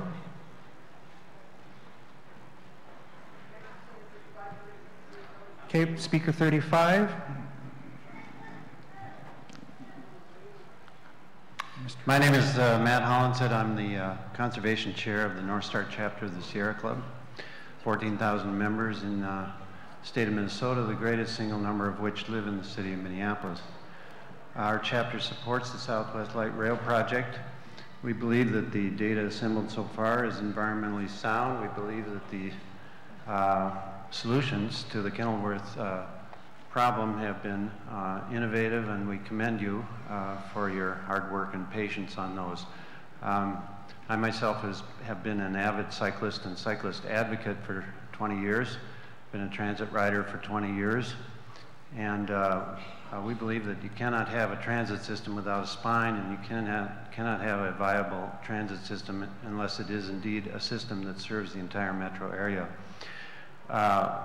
Buses still run on pavement. We support buses strongly, BRT, local buses, all forms of buses, but they run on pavement. It is necessary also to have something that does not run on pavement, and that is rail, and it can take a lot more people than buses. So that's the spine of the system, and it should be built out. So Southwest is a vital building block of that, and we hope that this latest solution announced yesterday and today goes forward, and that we can build this project on schedule and complete it and then move on to the Bottomell. I would also like to say we are enthusiastic members of the Equity Coalition, about which you have heard from some of the other members of that coalition tonight. We believe strongly in its goals of much enhanced access for communities of color and low income in North Minneapolis and the rest of Minneapolis. And I might also say, as a personally as a resident of St. Paul, for communities of color and low income in St. Paul, further east on the existing Green Line. We also believe strongly in the equity goals for employment in this project, and we believe that it should also include the types of development that have been referenced by others in North Minneapolis. Thank you. Thank you. If you're speaker 36, if you could please go to the even side, so speaker 36.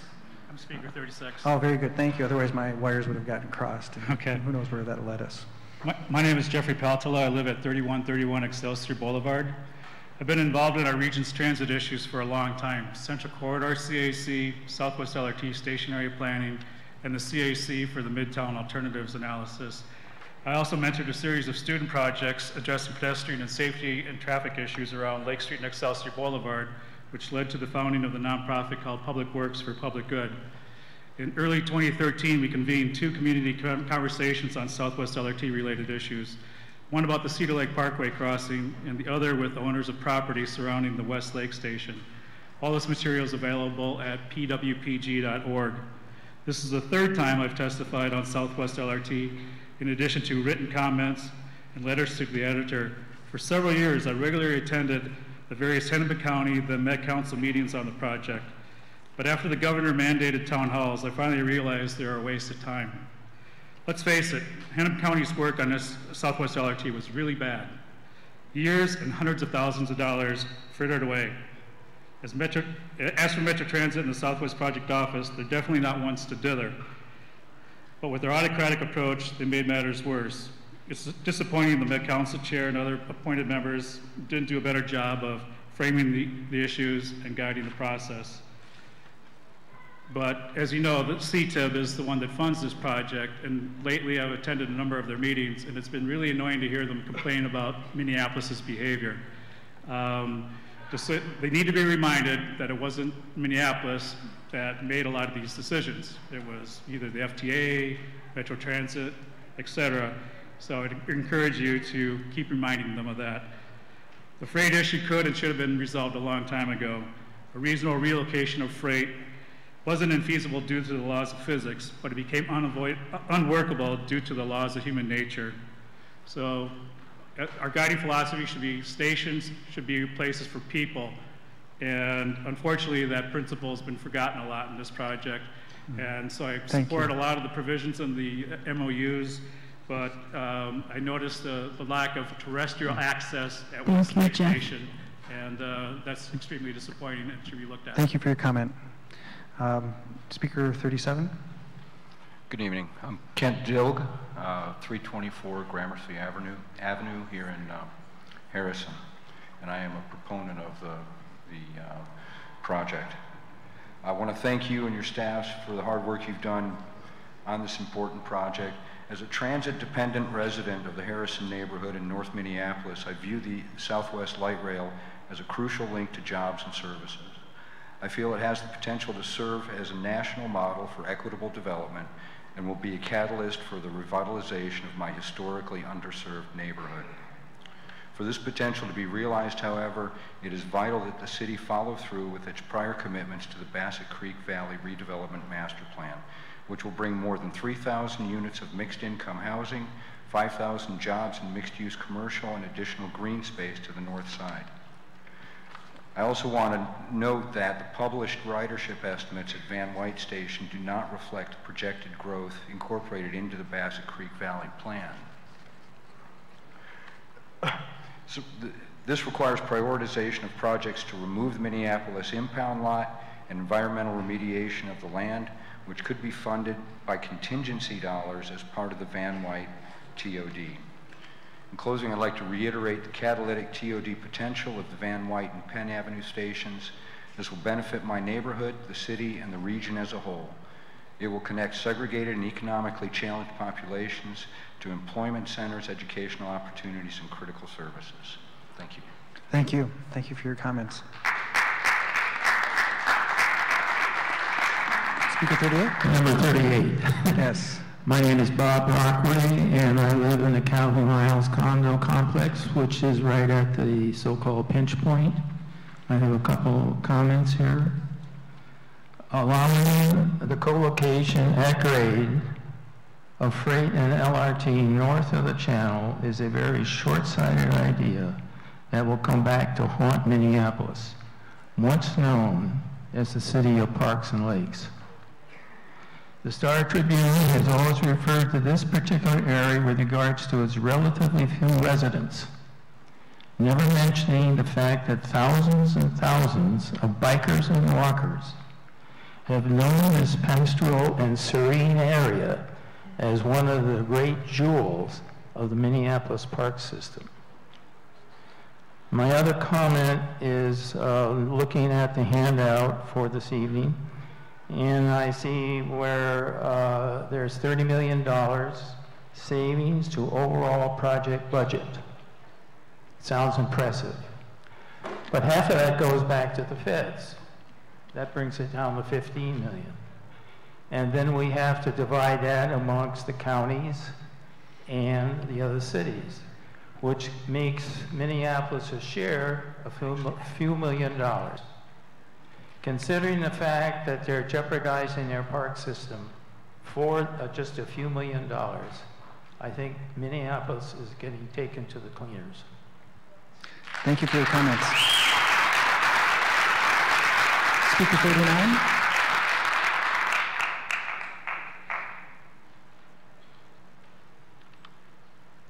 I'm John Shorrock from Calhoun Isles. I just have a question for the council members, and the question is very simple. It seems that the most successful thing that was done through the mediation was to save $30 million. That's the first item on this plan.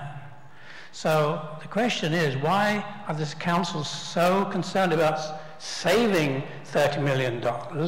It should be borrowing more money in order to complete the project in the way that it should be done. It's full of holes and full of complaints. And in a modern city, no train goes at grade at the city. When it hits the city limits, it goes underground. That's the case in all modern cities. So we're building a very old system.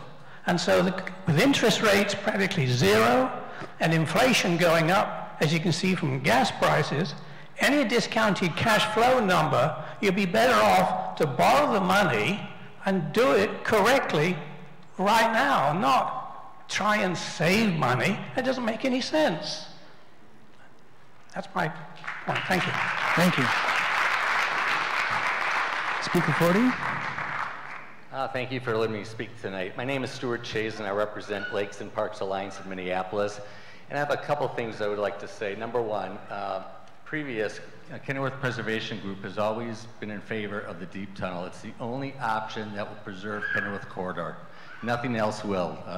What you're proposing now with the shallow tunnel will destroy the corridor, and having above ground on the north side will still destruct the area. Also, over at the pinch point, you're going to have the shallow tunnel within 10 feet of the freight line. What happens if you have a derailment there? Nothing's been researched there. It's also 10 feet away from the pedestrians walkway, the bike ride area. That has not been studied. And third, and my last point is, which you've already heard this evening, but I'd like to reiterate it, is that, as you all know, the Minnesota Municipal Consent Statute requires that the draft environmental impact statement, DEIS, be available at the time cities are considering whether to give their consent to their proposed SWLRT design. No DEIS has been completed for the SWLRT design now being proposed. So the DEIS is not available as required by Minnesota law. Since the DEIS is not available, there is no way for the public to know the environmental impact of the proposed design and to participate in an informed, meaningful manner in this public hearing. I, Lakes Parks of Minneapolis, asked that the city refuse to give consent to the proposed design. Instead, you should be asking or telling the Met Council that the current process is legally defective and that you will not consider whether to give your consent until the DEIS is available for the public to become informed about the environmental consequences of the proposed Southwest LRT design. Thank you. Thank you.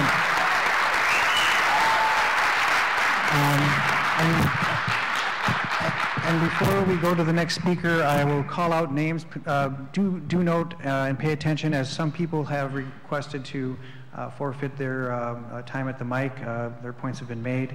And so we have Speaker 41, Arlene Freed, followed by Speaker 42, Assam Shabazz. We will then go to Speaker 44, 45. We will skipping 46, 47, 48, therefore from 45 to 49 to 50. 41, 42, 44, 45, 49, 50. Speaker 41. Okay, Arlene Freed, 1109 Xerxes Avenue South. In my relationship with the Kenilworth Trail, as I have rollerbladed there, and always enjoyed the pastoral atmosphere of that area. My comment is that light rail and pastoral recreational trails are not compatible. I believe that there will be dangerous unintentional consequences with the juxtaposition of trails and trains. And I am opposed to the juxtaposition of the trains and the trails on Kenilworth. Thank you. Thank you for your point. Speaker 42.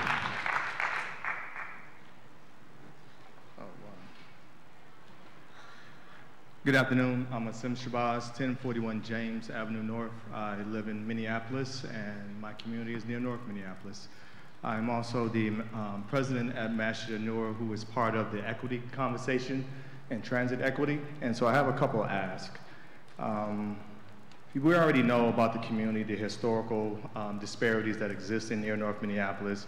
But as one Minneapolis, I think that we have the opportunity to use our imaginations to enforce the equity commitments and to make the investments that will spur growth in the region, especially around land use, 21st Station.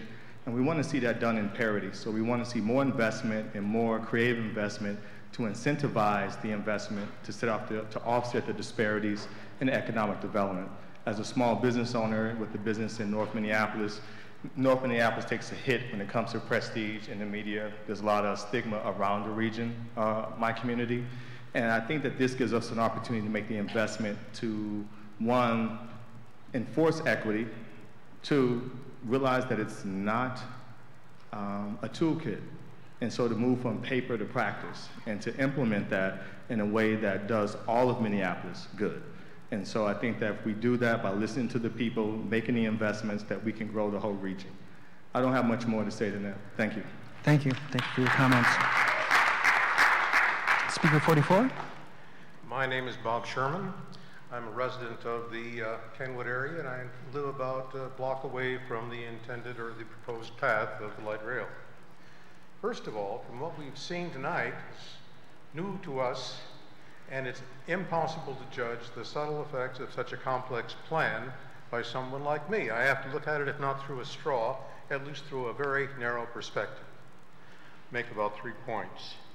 First of all, the overall effect of this is going to be extremely disruptive, both in the construction and in the final product, to the peace and gentility of the neighborhood in which I live. And the 21st Street Station, from my point of view, and probably many around me who will not be using it, would find it only a disruptive influx of traffic we don't want in the neighborhood. The neighborhood is rather quiet, and we already have quite a bit of traffic going through we don't really enjoy. Second point, there is probably, and I can't speak as a statistician on this, but probably very little benefit of this project to the people in our area where the train is running through. It's also evident that there's not a lot of people that would be using it. The population is very sparse, and you probably have a few hundred people who might use the light rail from our area. Finally, just one more point. I think the whole project, although much work has been done, has not given sufficient attention to the 29th Street route altogether, where you could tie in with both Nicollet Avenue, major north-south thoroughfare in Minneapolis historically, and you could run the rail over to the 27th and Lake area as well and connect with the light rail there. That's all I have to say. Thank you. Thank you. Pat Carney. Hi, my name is Pat Carney. I am a business owner at 837 Glenwood Avenue in North Minneapolis. And I'm speaking in support of Southwest Light Rail, and for all the reasons that Lewis King has already articulated. He's really the most eloquent speaker in support of North Minneapolis that we could have had. But hopefully all of this gets us to Bodno, which will really do a lot more for North Minneapolis. But what I don't speak in favor of here was the process by which we got to this point. Let's move on, but this wasn't good. I am speaking not for the board, but I am a member of the Redevelopment Oversight Committee of Bassett Creek Valley and have been on that board for about a decade. And in that time, we've dealt with Van White Boulevard, diesel train storage, Bassett Creek, a master plan, and now the latest battle is the impound lot.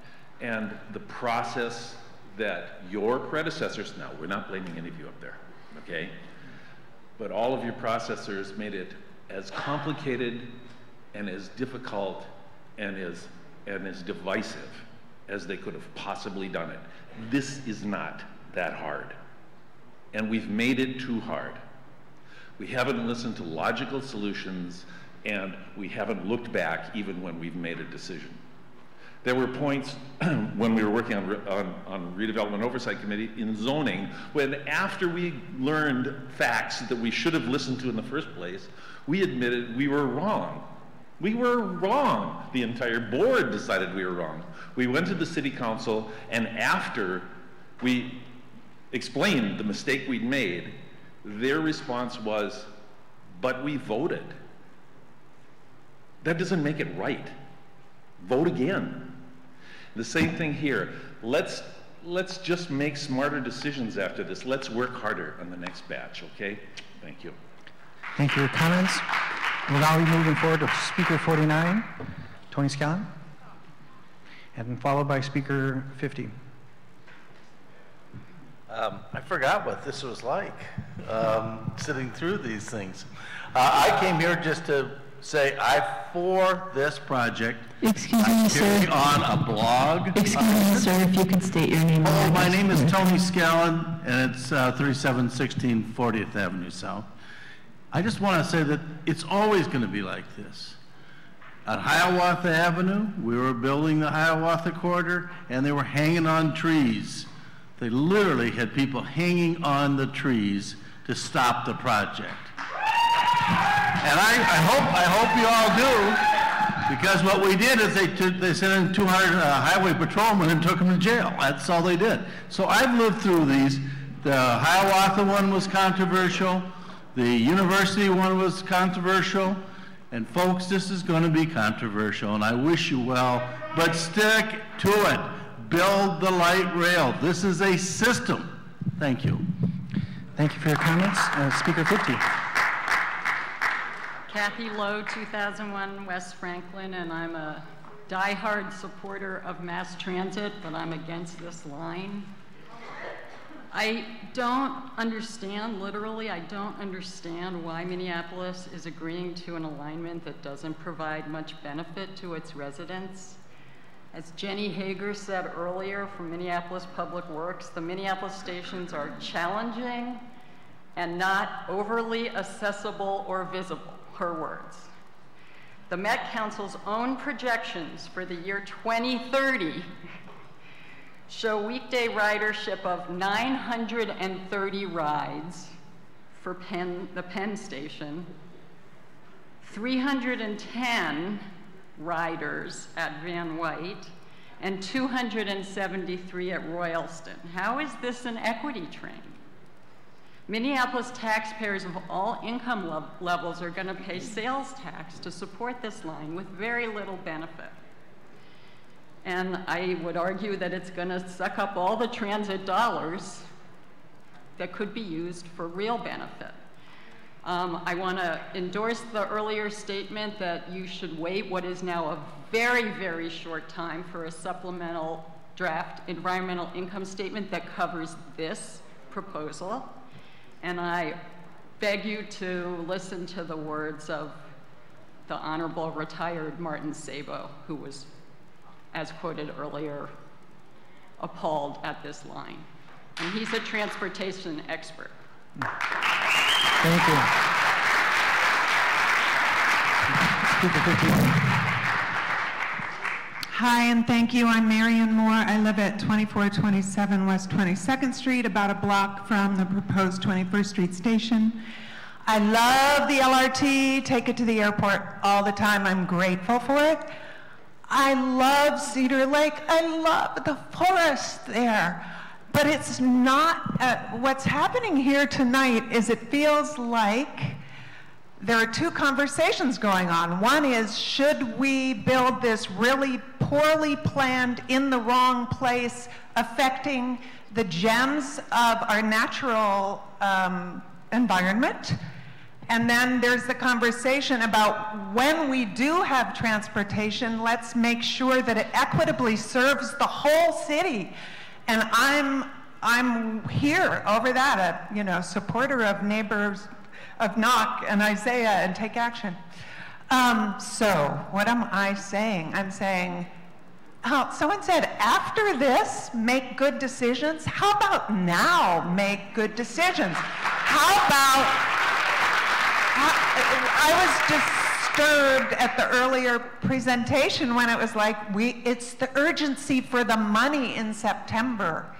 Not a good reason. So I'm against it, and I hope that you can, and I'm really for this. It's really wonderful in Minneapolis to have people from all parts of the city caring.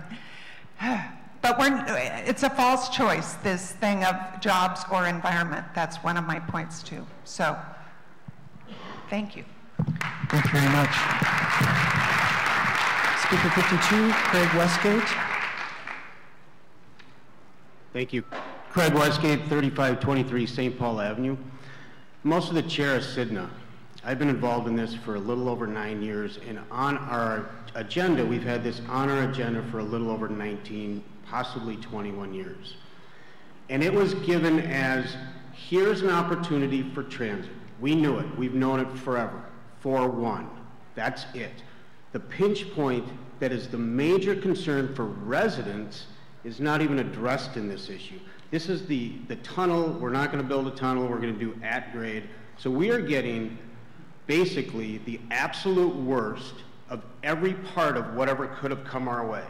We were willing, not everybody, but we were willing, light rail, at grade, train goes away. That was not our first choice, but that was what Rybeck said, and we backed that.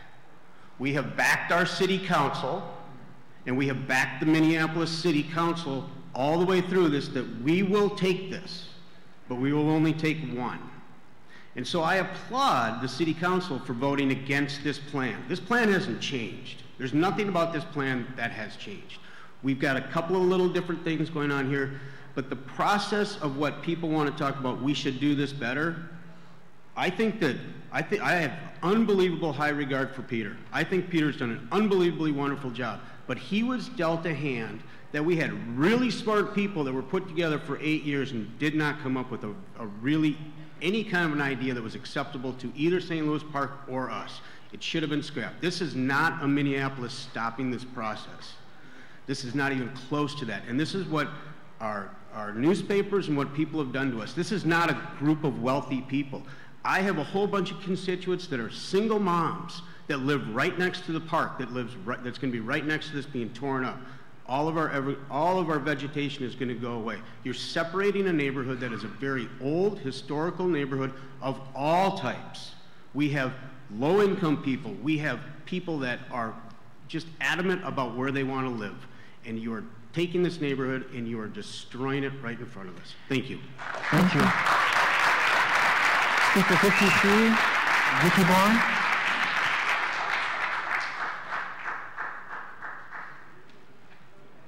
Hi, my name is Vicki Moore. I live at 2032 2nd Avenue North. That's the Harrison neighborhood. I want to thank you for this opportunity, and I also want to thank you for your very hard work in terms of trying to thread the needle, so to speak. I am going to speak a little bit about equity. I also want to say that I do hope you're a pragmatist, and I do see this as a step. It's not the end, it's just the beginning of a process.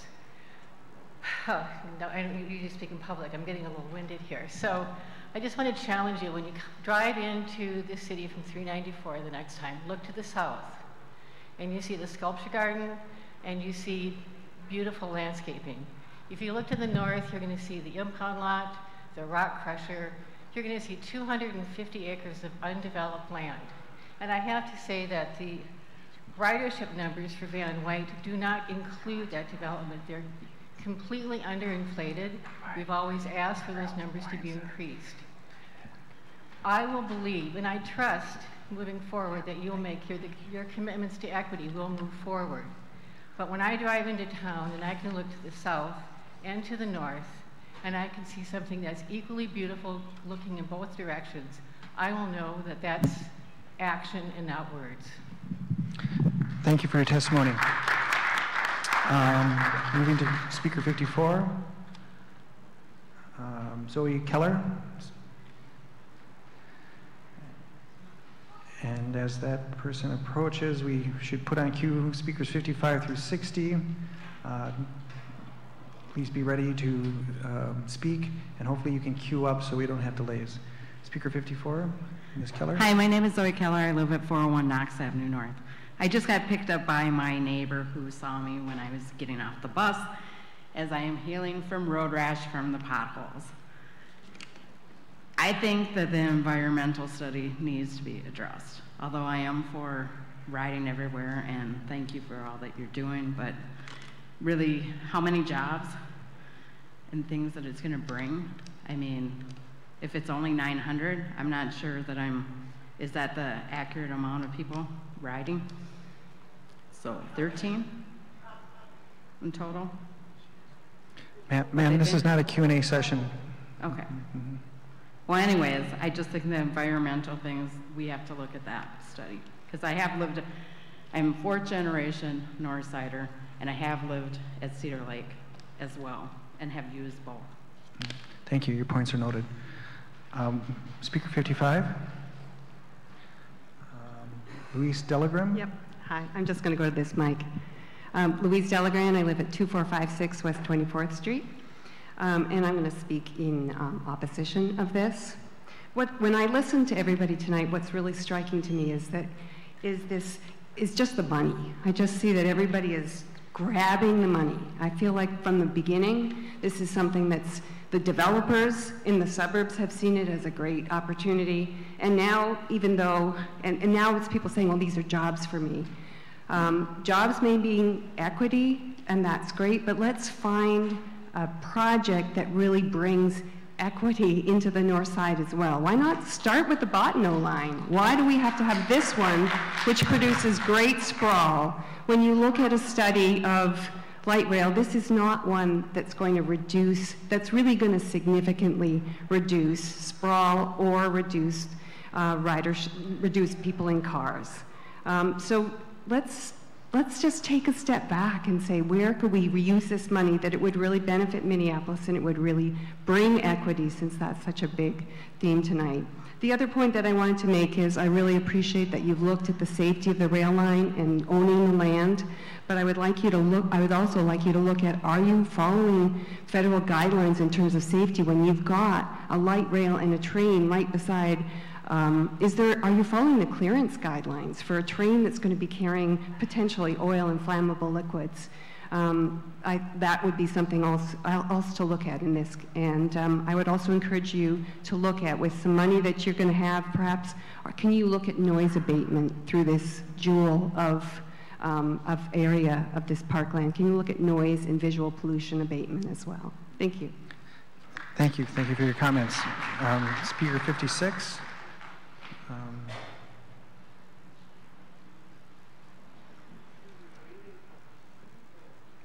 Hi, Jerry Van Amerongen, 2533 Washburn Avenue South. I'm about 150 yards from the wood bridge that goes over the channel. But I wanted to just address something just a little different. Let's assume for the sake of argument that we're going to build something through this corridor, one way or the other. Has the city thought of a way to, or thought about ways to regulate and control the construction that's going to take place? And by that I would mean specifically the construction companies that win these bids. Can the city legally force them to agree to keep all of their equipment and all of the hauling and all of the resupply of the construction project in the corridor itself?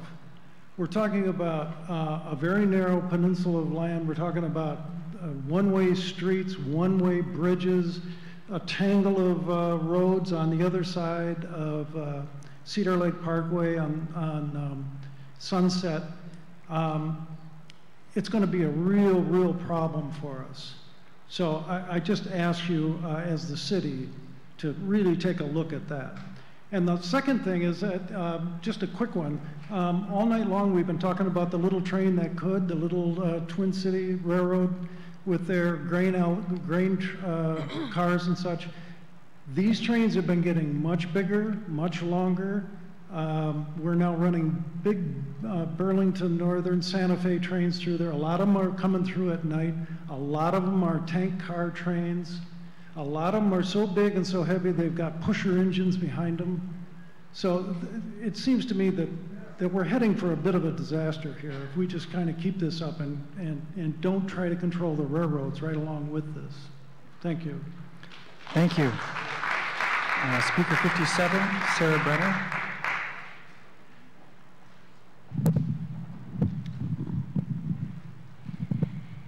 Thank you for letting the people of Minneapolis speak today. We've learned today that an agreement was made between Minneapolis and the Met Council, but it's not a compromise for Minneapolis, and it's hard to believe that there's nothing else on the table but enhanced bus service to the 21st Street station and a few other station amenities improvements in exchange for the elimination of the North Tunnel. I hope that you will provide us with complete transparency as this process continues. That process continues to be a bait and switch process at each turn and leaves us both dizzy and nauseous.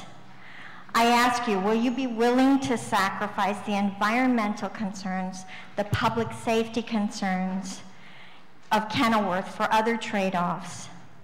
The lakes, a tree-lined walking and bicycle corridor are region-wide jewels providing serenity for our citizens and our wildlife.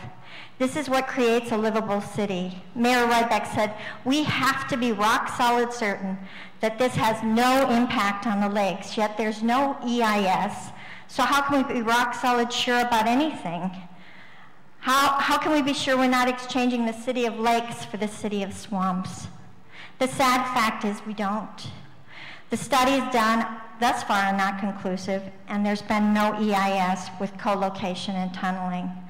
What's to be gained from this project?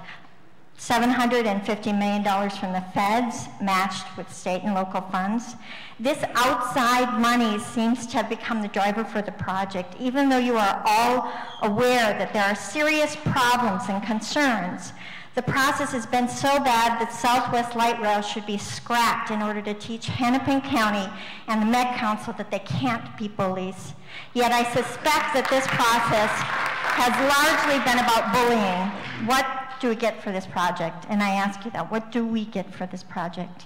It's not clear to any of us. Thank you for your comments.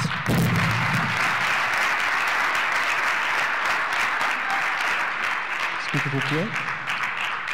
Good evening. My name is Doug Daggett. I'm the Republican-endorsed candidate for the United States House of Representatives for the 5th Congressional District. That includes Minneapolis, Hopkins, and St. Louis Park. My wife and I reside at 2928 Dean Parkway. I rise not in opposition or support to the proposed project tonight, but rather I'm here to listen and learn from my fellow neighbors and citizens of Minneapolis. I do need to say, though, that I do share some of the concerns that were expressed by former Representative Martin Sabo just less than 3 weeks ago, when he did share his concerns that the negatives of this project as it's currently proposed do far outweigh the benefits. What I would respectfully submit to yourselves is that there is a much better way to spend $1.6 billion of taxpayer funding than this current proposed project. Thank you. Thank you for your comments. Speaker for 29.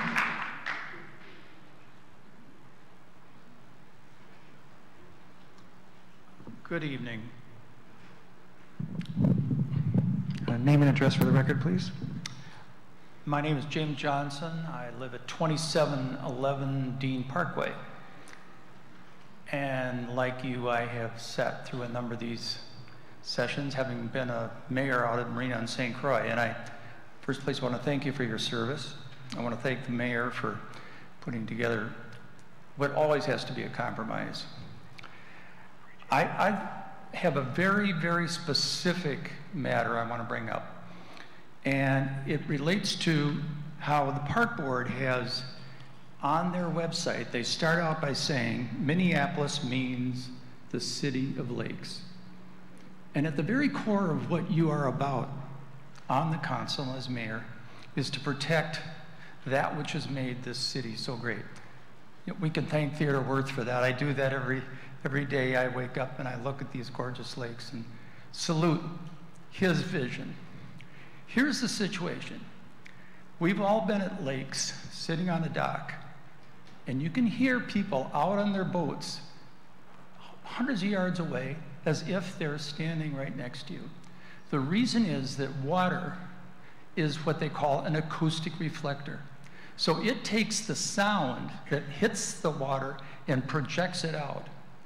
As the trains go across the bridge, the sound that will come from those trains goes directly down the channel and into Cedar Lake and Lake of the Isles.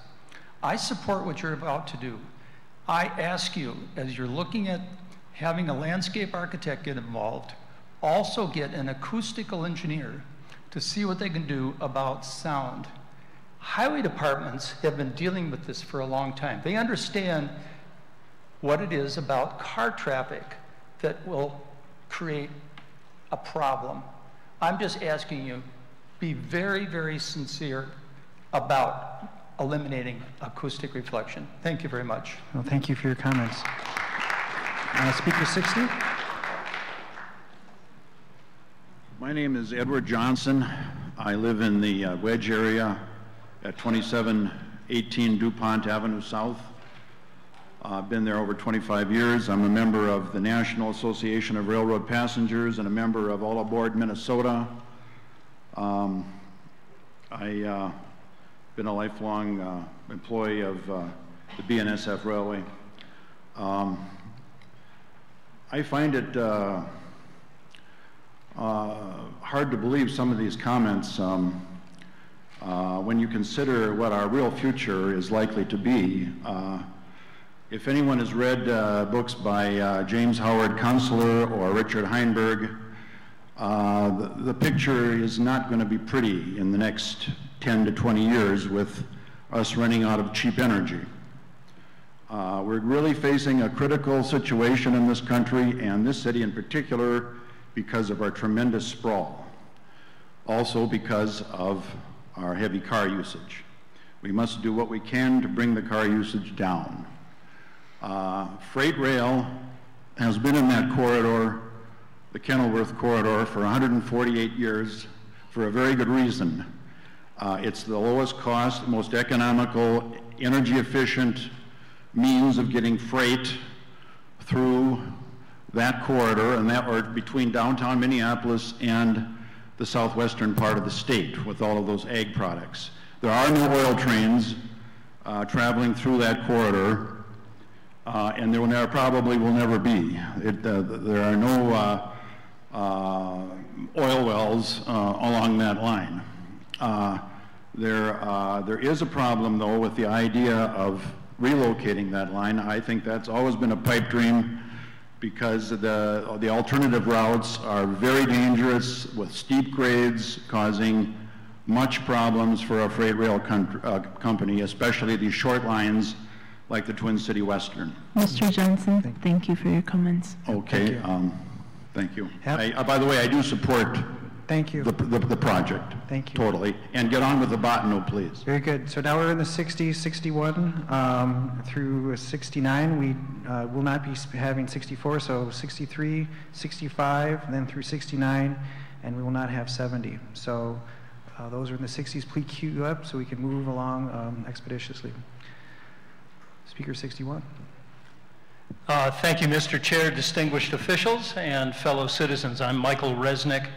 I live at 3531 29th Street, Minneapolis. I am a strong supporter of light rail in general, and I am strongly opposed to this proposal. I believe that as it stands, the proposal is a missed opportunity for our wonderful city to effectively address issues of both environmental health and economic opportunity.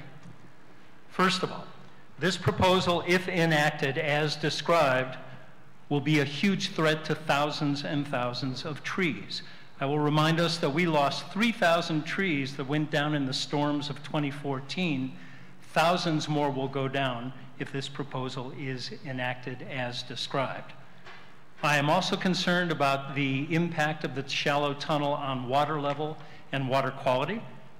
But as many people have noted, and I wish to emphasize, no environmental study has been done as required by federal and state law. An earlier study looked at different proposals, but not at this one. Regarding the issue of economic opportunity and equity, this route will simply not serve the citizens of our city who should be benefiting the most. The LRT will skirt North Minneapolis. It will avoid the dense areas of South Minneapolis.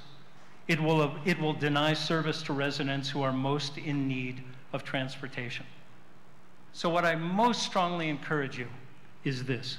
We need our legally mandated environmental impact assessment for the sake of our environment, and we need a sensible routing plan that will reach and serve the residents of North and South Minneapolis who will benefit the most from this community resource.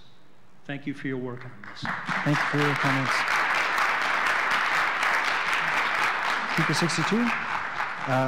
Chuck Lear, Speaker 62. Thank you, thank you. First, I wanted to ask, with all the speakers dropping, do I get to adopt any of their time? No. Late here in attempt to humor, sorry. Just kidding. I'm Chuck Lear. I'm here representing 2020 Partners, which is a group of businesses and resident stakeholders in the area around Target Field. We're here to support the project. I know I have a lot of friends here tonight, and we respectfully disagree about this one. We believe that rail is a catalyst for great city building in the same way that Target Field was catalytic in creating a new urban center in the North Loop that nobody can believe is there today when they shoehorned this ballpark in. We think Southwest will have similar effects. Our focus has been primarily the Royalston Station area and the Farmers Market and the great things that we think can happen there. It's only going to happen through collaboration, and that's one of our watchwords, and one of our strongest suits is bringing everybody together at the table, and we've heard a lot about that tonight. Okay, 1 minute. Big projects like this are messy, and they're complicated, and mistakes are made all the time. We all make mistakes. We're imperfect. However, at the end of the day, it's about the greater good, and it's about moving forward. We're trying to build a system here, and following Southwest will come Botano and more, and all the other interconnections. And I urge you to stay on task and keep moving. Thank you. Thank you. Next speaker, Mr. Green. And just to put on notice, the following speaker will be Speaker 65. Good evening. My name is David Green. I live at 2724 Emerson Avenue South. This is Julian. I had to bring him along tonight. So I want to talk about broken promises. And when the city adopted the Bassett Creek Valley Master Plan into its comprehensive plan some 15 years ago, it made a promise to those neighborhoods. And those promises look like they may not be kept. The proposed diesel train storage and layover facility in Linden Yards East, the city has yet to commit to retaining ownership of that land until a developer is ready to put it to productive use. I think retaining ownership, public ownership of the Kenilworth corridor is great. That is what needs to happen. We ought to do the same with Linden Yards, all of Linden Yards. Another promise, relocating the impound lot. I was at a meeting at the Harrison neighborhood that I've been working with for many, many years, which the city proposed investing millions of dollars to construct new facilities at the current impound lot. My apologies. Let's not break that promise. Let's move that. It's a Van White Station area. This is where we should be putting development. Why would we kill that by keeping the impound lot there and putting a diesel train layover facility there?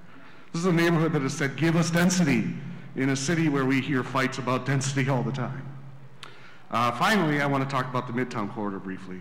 I very much appreciate the inclusion of Midtown or consideration of Midtown at the West Lake Station. We need to actually build that line to make that connection worthwhile. The city needs to be a champion on that because nobody else is going to. We can serve two areas of the city that are transit dependent, the north side with Southwest and South Minneapolis, Central South with the Midtown corridor. So let's make equity the center. Thank you. Thank you for your comments. Moving to speaker 65. My name is Patty Schmitz, and I live at 2806 Dean Parkway. I live in the Sidna neighborhood of Minneapolis, a few blocks away from Kenilworth corridor, so I'm not close enough to be directly impacted, but I am close enough to be familiar with the area. And I found myself asking myself tonight, am I a pragmatist or am I an idealist? And I guess I want to say I'm both, because I know the way that my husband and I plan the projects that we do around our house. We study them and we think about them, and when we come across a problem that seems like it's critical, we stop and we take a pause. And while we're on the topic of taking that pause, over the past year, we've heard from the planners of the line that the decision is imminent, it must be made. This is the deadline, the federal money will be lost if we don't do that. And it's beginning to be a little bit like the boy that cried wolf, frankly. So I've watched the flawed process that's been used by the planners of the line. Important decisions like alignments seem to be made with very little citizen engagement. The key conditions, at least in the Kenilworth to the alignment, have been ignored and dismissed. And then worst of all, when citizens do engage, we're criticized by elected leaders, the Met Council, and sometimes by the media. So this alignment in Minneapolis bypasses urban density, not news. The alignment, which was agreed to by your predecessors, was agreed to under false pretenses, namely the relocation of freight. And what's incredibly disheartening is that those false pretenses have been a known fact for years. It's not new information.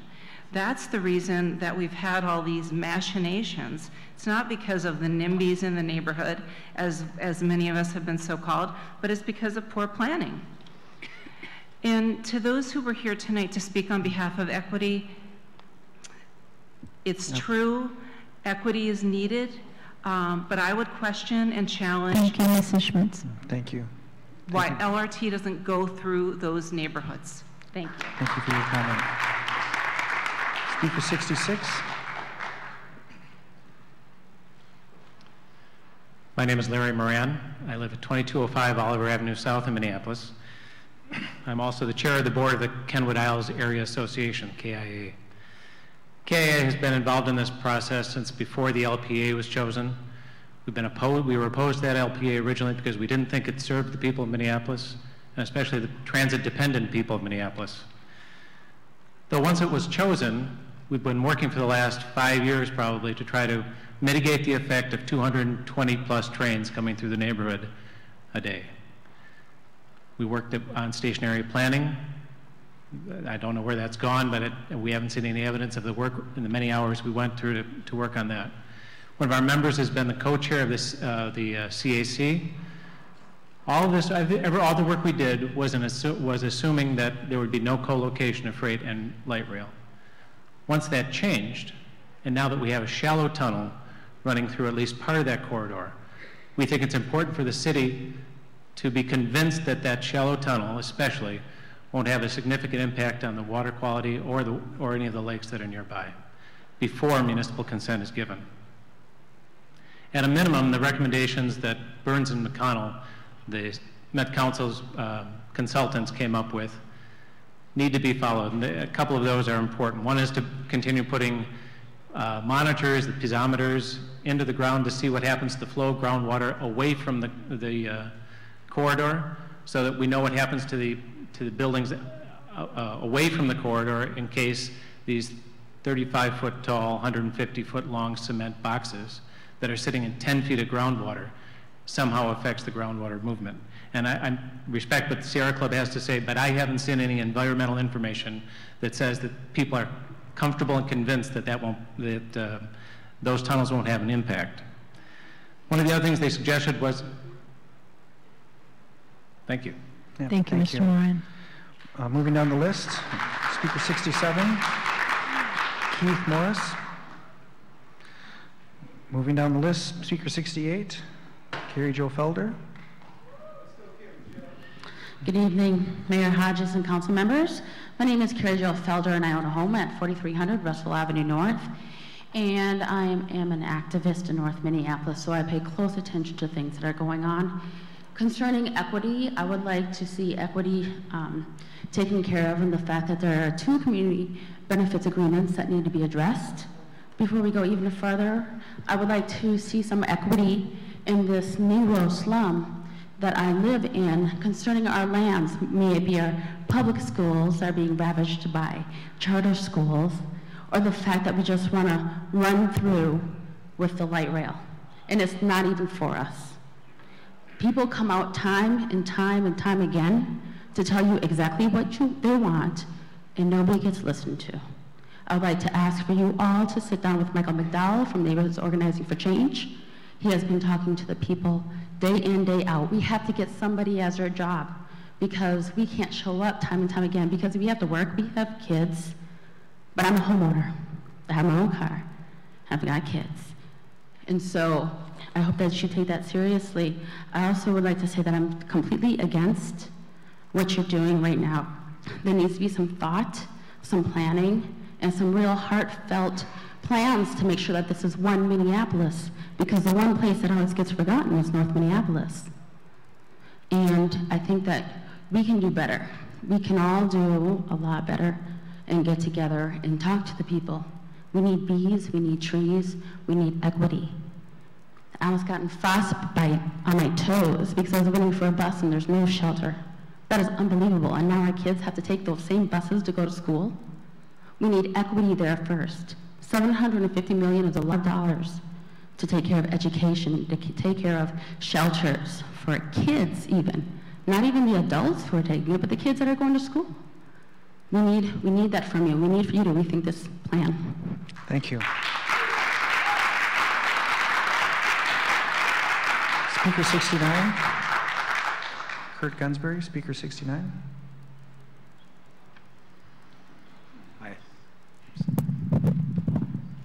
Hi. My name is Kurt Gunsbury. I live at 2609 Burnham Road. I commute to work on the Kenilworth Trail and the Midtown Greenway by bike. Our family's backyard backs up to the Kenilworth Bridge, and it also backs up to what's now being the proposed South Tunnel. This spring, we watched American Engineering Testing conduct boring tests to determine the elevation of the groundwater table in our backyard, which is the trail. It's our understanding that AET hit water at about 9 feet below the level of the trail. That's 9 feet below the level of the current trail. Given that the south tunnel will hold rail tracks at about 16 feet below the current trail elevation, this is what I've seen, the southwest LRT will be running in the groundwater table. That's 7 feet under the level of the groundwater table. Or the south tunnel will have to be dewatered. What will happen when dewatering commences? The water will be sent through stormwater drains to Cedar Lake, Lake Calhoun, and Kenilworth Channel. In the winter, we will have permanent open water on all 3 bodies of water. We will lose the loppet. We will lose what makes our city uniquely livable and uniquely wonderful, and something we can all brag about. Or, I fear, we will be begging the Met Council to eliminate the tunnel, and thereby eliminate the Kenilworth Trail forever. As Peter Wagenius said tonight, if the shallow tunnel is not built, the Kenilworth Trail ceases to exist. So, Madam Mayor and honorable council members, please tell us what will happen when the dewatering becomes reality. Please explain and convince all of us, publicly, scientifically, and factually, what will happen when dewatering becomes the inevitable reality. Thank you. Thank you for your comments.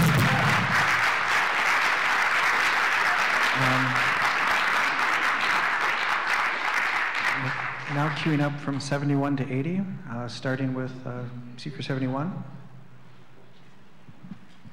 Hi, my name is Kasha McMahon and I live at 3941 Bassett Creek Drive, which is a 5-mile bike ride from the Kenilworth Trail, just going right down Theodore Wirth Park. I wanted to share a quote today from Amanda Burden, who is the former director of New York City's Department of City Planning, and she was responsible for building the High Line Park in New York City, which is a former railroad bridge turned into a very beloved new park in New York City. She says, "No matter how popular and successful a public space may be, it can never be taken for granted. Public spaces always need vigilant champions, not only to claim them at the outset for public use, but to design them for the people that use them, then to maintain them to ensure that they are used, that they are for everyone, that they are not violated, invaded, abandoned, or ignored. If there is one lesson I have learned in my life as a city planner, it is that public spaces have power. It's not just the number of people who use them, it's the even greater number of people who feel better about their city just knowing that they are there. Public space can change how you live in a city, how you feel about a city, whether you choose one city over another, and public space is one of the most important reasons why you stay in a city. I believe that a successful city is like a fabulous party. People stay because they are having a great time." And I just thought there's a lot of similarities between the Kenilworth Trail and the High Line, and I think it would be a huge mistake to give up that new public space that's actually used by 2,100 people a day. And we may not be a city like New York City, but we're #1 when it comes to parks, and I think that we should be proud of that. Thank you. Speaker 72. Marlene Feldman, Speaker 72. We'll be moving to 73 then. Jeanette Colby. Hi, I've heard, I'm Jeanette Colby, 2218 Sheridan Avenue South. I've heard a lot of speakers who have been much more eloquent than I am about this missed opportunity that I think the Southwest Light Rail is. But if you're going to go ahead with it, I'd like to just comment on this compromise that you're presenting tonight.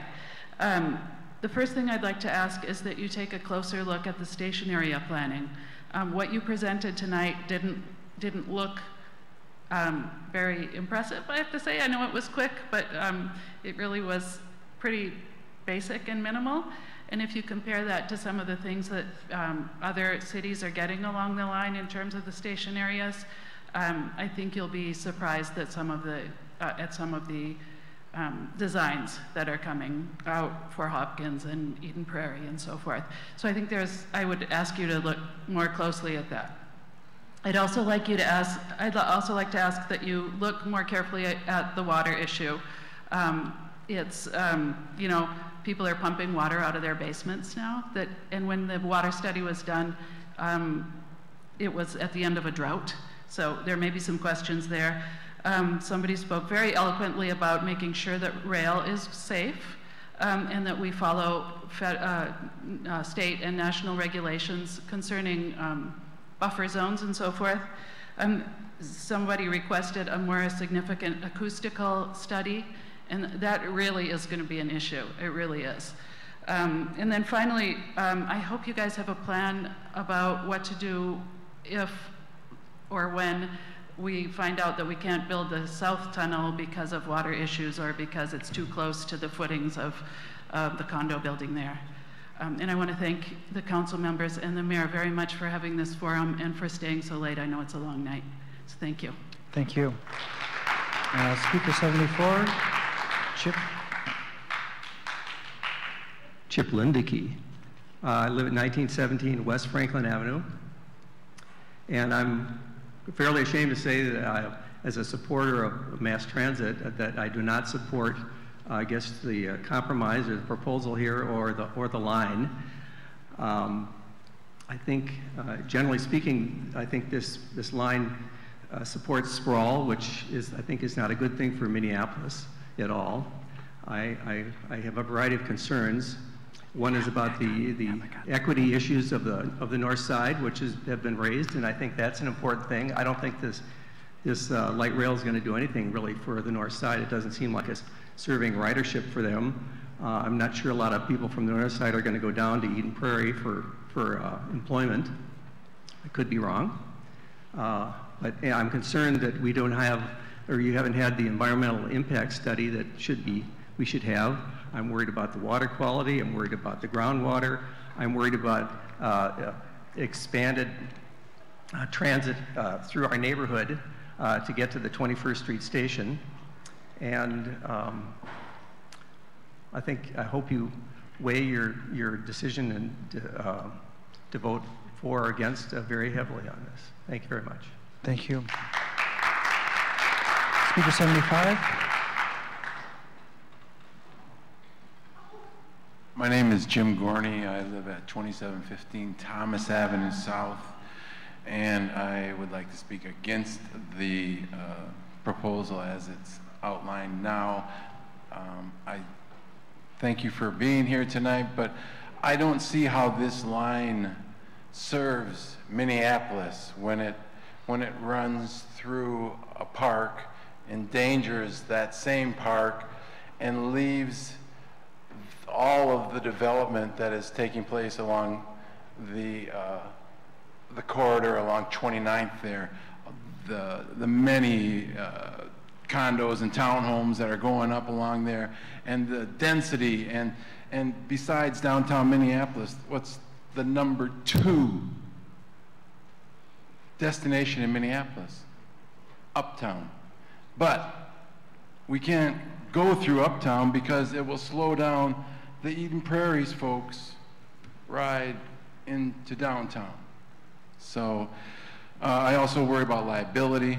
Who's going to, I've heard that question raised by someone fairly knowledgeable. Who is going to own the liability when that train runs into that townhome or the silo that have been changed into apartments? Who owns the liability? I just think you're rushing it, and let Bottineau go first. Bottineau, let's talk about equity. Give Bottineau the first line, and let's study this a little more. Thank you. Speaker 76, Dan Webster. Greetings, ladies and gentlemen. My name is Daniel Webster. I, in February of 2010, was fired from Blue Cross Blue Shield of Minnesota. The very day after, I proclaimed support for R.T. Rybeck for governor. The reason? I had an unfair advantage. I was a top performer at Blue Cross Blue Shield. A good friend of mine from there, Jim Eppel, is the CEO of Optum Health out in Eden Prairie. We both knew at that time in 2010 there was a concerted effort by GOP supporting businesses and GOP supporting congressional districts to do away with Minneapolis workers and DFL supporting citizens in those GOP supporting municipalities. The same is applying today out in Eden Prairie. If you notice that Eden Prairie, Minnetonka, and Edina, which by the way passed a law saying you can't have light rail on their city property, that all three of these entities are GOP supporting municipalities. And they also do not pay into the local government aid program, which the state relies on to help benefit over 300 progressive-minded cities throughout the state of Minnesota. Whereas Minneapolis pays over $400 million annually to the $507 million 2014 budget. Folks, this light rail plan of Southwest is nothing more than a commuter train for suburbanites looking to not pay parking fees in Minneapolis garages. If you want to appease those people, a better alternative is to build a light rail right down 394 out to Wayzata and have park and ride, because every one of those suburbanites has a car and still wants to get into and out of downtown cheaply and not have to pay for parking. Folks, there's a reason in the 1950s why Army Corps civil engineers turned Interstate 94 northbound, real quick, Interstate northbound out of downtown. It's because of the Kenilworth. Mr. Webster. It's because of the Kenilworth water table. Right, they knew there was water under there, and so they had to divert 94 northbound instead of westbound. Out of respect for people's time. Oh, you gave a whole bunch of people here 5 minutes. No, we didn't. There's 2 speakers in 4 minutes. Thank you for your comment. Moving down the line, we have Speaker 77, Kay Quinn. Hi, I'm Kay Quinn. I live at 49th and Lyndale, so I'm not affected by the actual plan. Other than that, I'm a huge fan of the lakes, and I'll do just about anything to protect our beautiful chain of lakes. I think it's a really unique asset for our city. I'm a huge proponent of mass transit. I am opposed to this line in this plan. I came here tonight more concerned about, again, the lakes and that the lack of an environmental impact study, so I would plead for that. However, after sitting here for 2.5 hours, I've got an immense education on what's going on in the communities, which I was unaware of, I'm embarrassed to say. But it feels like we're pushing a plan on one community, i.e. the Kenilworth residents, and we have another community, our friends in North Minneapolis, who are begging for this. And so I kind of feel at the end of this evening that we've got this plan in the wrong place. We've got this line in the wrong place. Great idea, agree with the spirit. I just plead that you ask yourselves, is this in the right place? That's it. Thank you. Thank you. And I'll go to Speaker 79, Helen Ekman, Speaker 79. Moving to Speaker 81, Steve Kramer, Speaker 81. Yep. And as he's coming down, we have Speaker 82, Speaker 84, and 85 should be queuing up. Thank you, Mr. Chairman, members of the committee, Mayor Hodges. Steve Kramer, President and CEO of the Minneapolis Downtown Council, business address 81 South 9th Street, home address 4832 11th Avenue South. Long evening, maybe more to the point, long several months to get to this point. And as one voice urging you to have reached this resolution, I just wanted to be here to say thank you and congratulate you on finding this solution. I'm going to make 2 points, neither of which I expect to carry the day at this late hour, but I think they need to be said for the record. One, the business community, the employers downtown do believe that Southwest Corridor as a step towards a regional transit system is essential for the health of our economy, and a strong, vital downtown business community, downtown economy is certainly good for the city, certainly good for the region. So that's point number one. Second, we have a high level of confidence that this will be done right. that the plan that you have embraced will be done in a way that upholds all the values that have been talked about so passionately tonight by the neighbors in the Kenwood neighborhood, and will also be done in a way that addresses the equity issues that were also talked about with such great passion and emotion by neighbors from North Minneapolis. So important for the economy. It'll be done right. Our region will be better as a result. Thank you. Thank you. Thank you for your comments. Speaker 82, Felicia Perry. All right, moving down the line, Speaker 84, Thomas Berry. Continuing down the line, Speaker 85, C. Bonneville.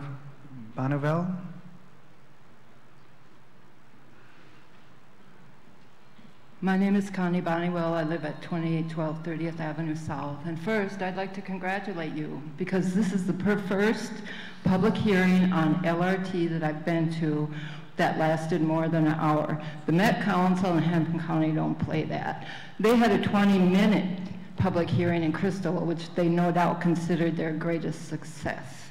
The second thing I want to say is I advocate Southwest LRT's Van White Station being a state-of-the-art LRT and BRT station with generous shelters, well-designed feeder systems of BRT with a visually pleasing and well-lit environment. Van White Station is in an area where about 60% of the households are carless. In recognition of that, this LRT and BRT station should be built whether or not Southwest and No get built. If Southwest does not get built, there would still remain Hennepin County and state matching funds, which could be the financial source to build this Van White station. If Met Council and Hennepin County's plan was to run BRT down Highway 81 instead of LRT down Burlington Northern's rail line, there would be a lot more money for BRT lines and decent, well-lit shelters. Rather than the millions that the Met Council and Hennepin County have already spent on studies to obtain legal permission to run an LRT line through 5 continuous parks, which the FTA discourages, I wish they had busied themselves stocking up on zero-emission buses. The next issue I want to address is when property is around natural habitat, wildlife habitat, woods, it collects homeowners around it who love nature. So not only is Bottineau ringed with nature lovers, but that Kenilworth Tunnel is ringed with nature lovers. And I'm standing here to refute that rich people cannot be nature lovers, because there's a bunch of people and that's what's motivating. Ms. Bonnewell, thank you very much for your thoughts. You've silenced a lot of us and the public wasn't able to hear all of the public. All right, thank you for your comment. Speaker 86. Yeah. And will the other people, 87, 88, 89, 90, also queue up, please?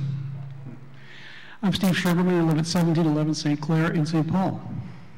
And I'm here because I'm here because on every work truck in the park system, I see displayed in blue, it says Minneapolis City of Lakes. It doesn't say Minneapolis City of Trains and Lakes or Minneapolis City of Trains. It says Minneapolis City of Lakes.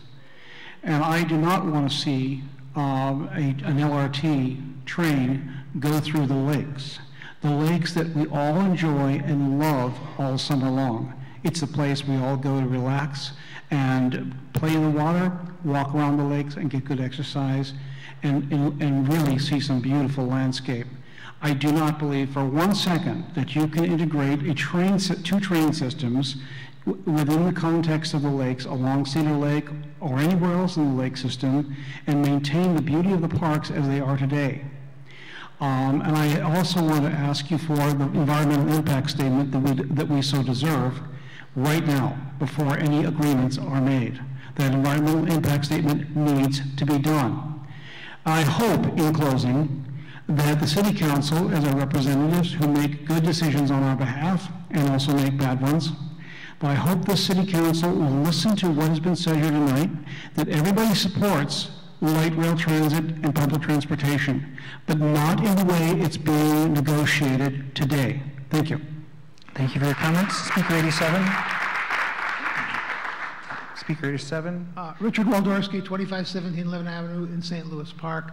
And it's essential that there be light rail and rapid transit, bigger, better, and more. We are behind the times. However, the locally preferred option, so to speak, is not the alignment that should be taken. It's an historic mistake, and I suspect it will be the Kmart on Lake Street of our time. We're going to look back in 20 years. We're going to ask ourselves, what did we do? In about 7 hours from now, people will queue up to ride buses at the intersection of Lagoon and Hennepin. Hundreds of people in the morning for jobs in the Southwest. Transit equity, look at the demographic of the people who are riding the buses at that time. Look at the number of units that were built, have been built since the locally preferred option was designated. All the units up and down the Greenway.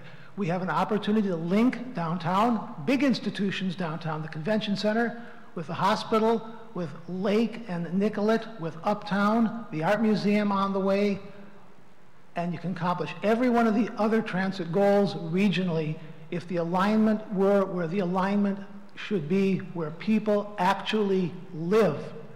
The Kenilworth Corridor is a gem. It's a very important resource, and I suspect that the cost to build the tunnel that we're thinking about building will be so great that the tunnels could be built through the city wherever they needed to be built, and bridges could be reconstructed for about the same cost. Or if it's more, so be it. At least it's where people live. Thank you. Thank you for your comments. Speaker 88, Nora Okaneski. Hi, I'm Nora Okaneski. I live at 4628 Minnehaha Avenue. I moved in there in '95, and then they built the light rail, and I feel like I'm in transit heaven where I live. I can take a 9 or a 7 on my corner and go to either end of North Minneapolis through Seward. I can take a 74 and go to West 7th and over to East Side. I can get on the train, go to Mall of America, downtown, and there's even more buses than that go there. And if someone was going to say, oh, putting a station in your neighborhood would wreck your neighborhood, I don't think it wrecks our neighborhood. But we are actually, that's about 2 blocks away from the park where that station is. But there's another one across the street from the park. And people get to go to Minnehaha Park and not have to have a car or a bike or anything. And so I'm not in that area.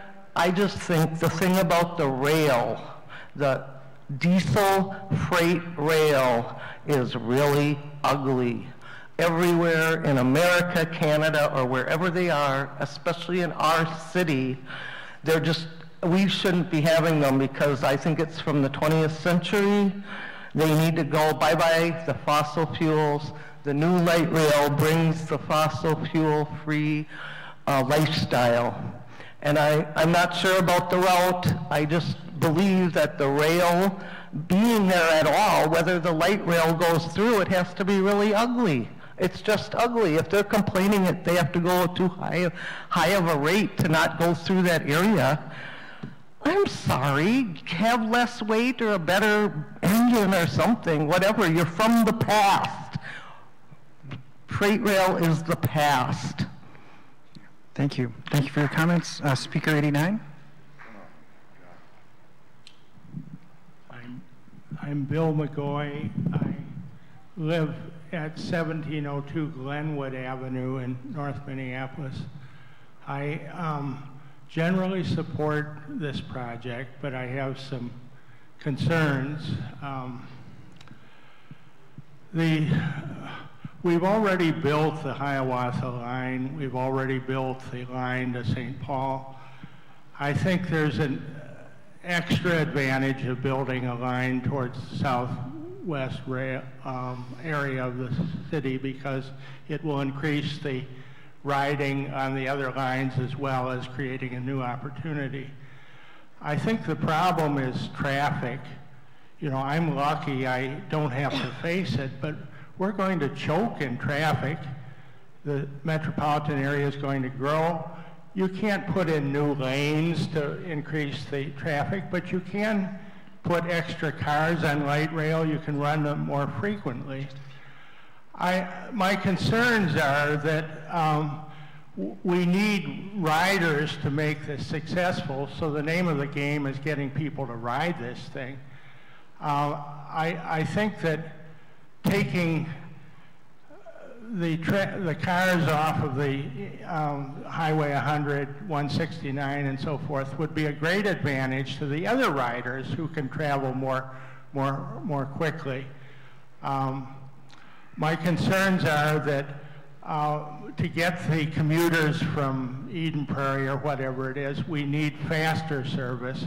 We perhaps need express service rather than trains stopping at every station.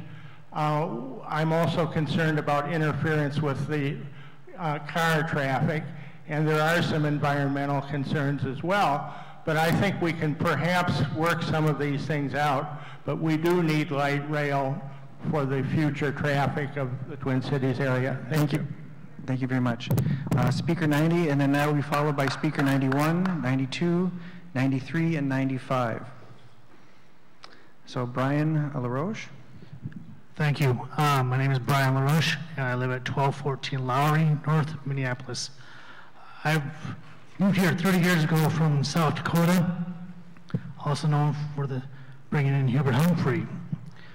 I support the light rail, but I don't necessarily support going through the Kenilworth. There's other directions in which the train can run and serve the whole community, but not through the Kenilworth, because like I said, what I believe is that it will ruin the beauty of the whole area. Thank you. Thank you for your comment. Speaker 91, Angelique Kingsbury. Speaker 92, Dan Anderson. Speaker 93, Dave Bicking. Hello, Dave Bicking, 4200 Cedar Avenue in Minneapolis. My comments are in opposition. I think it's insane to spend over $1.5 billion on one transit line. I strongly support transit funding, and that is why we cannot squander all the money on one bloated project. Just for context, because big numbers are hard to comprehend, the total annual fare collection for all the buses and trains in the 7-county metro area is roughly $100 million. With the money for this project, you could make the entire 7-county metro transit system free to ride for 15 years. Or you could double or triple the bus system. Now, of course, I know we aren't allowed to spend the money that way. I wish we could set our own priorities rather than the federal government coming in. But I know also that the federal money looks very attractive to the city, along with the state and the county money. And similarly to the county, it looks very attractive to have this project partly funded by the feds and the state, and the city, and on it goes. But for those of us in the audience, all of that is our money. City, federal, state. People have spoken very well about the environmental effects. And as a Green, I also want to raise the issue of the environmental effect of spending $1.5 billion on construction of this line.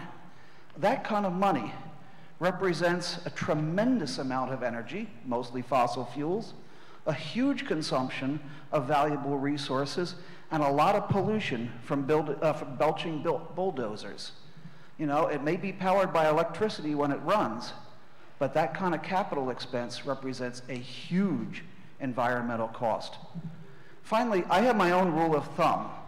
If a project requires more than $50 million in mitigation, that means to mitigate the, Mr. Bicking, thank you for more your than thoughts. $50 million in mitigation, you probably shouldn't be doing it in the first place. Thank you for your commentary. Speaker 95, Dillard Sanders. Speaker 95. Well, that is the final person we had signed in. Note that those who submitted comments, written comments, they will be recorded for the public comment record, and we will continue to take public comments via our channels. We have the council comment at Minneapolis, Minnesota, or minneapolismn.gov, or you can send them by mail to the clerk's office in room 304 at City Hall. We will continue to have this conversation. As we mentioned before, committee members, there is no action to be taken here. This was a continuation of our earlier meeting for a chance for folks to make public comment on the preliminary design plans as we move forward with the review of this project. I would like to ask any of my colleagues here if they wanted to make a brief comment. See none. Councilmember Glidden. I think the only thing at this point I want to say is a big thank you to all of the city staff who is here supporting this meeting late into the evening. I just want to say thank you to them, as well as to all the residents who stayed here for the public hearing. Thank you. Yeah, I'd like to echo those thanks. The folks that worked on it, particularly the clerk's office, not only did we put together a meeting, but we put together a meeting to the standard of a city official meeting on a very short notice, and they did a job that was commensurate to the importance of the format, but the importance of the discussion we had today and the importance of the topic that we're reviewing. So a really strong thank you to Casey, Carl, and company. Also, I'd like to thank the staff people who made the presentations, my colleagues that were here tonight listening to comment, and the other jurisdictional partners who participated as well. With that, we'll instruct staff to receive and file all comments made tonight and moving forward as we review this project. With that, our business is concluded. We are adjourned. Thank you. Have a good night.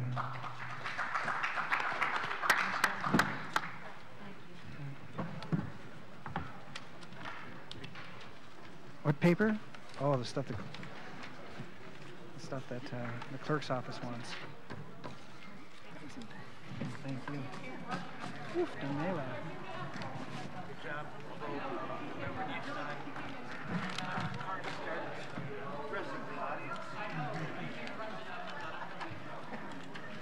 There was that one guy that was really right there. Yeah. Oh, sorry.